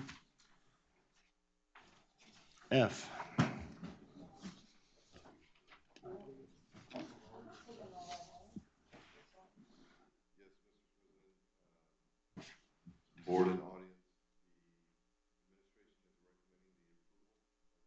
Hires. And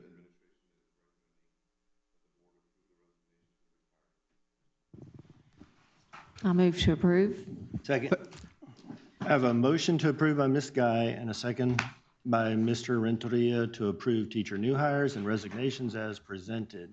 Any discussion at this time? Hearing none, all in favor, please signify by raising your hand. Seeing 7, 4, and 0 against, motion passes. Having no further business before this board, we are adjourned. The time is 11:44 p.m. Thank you.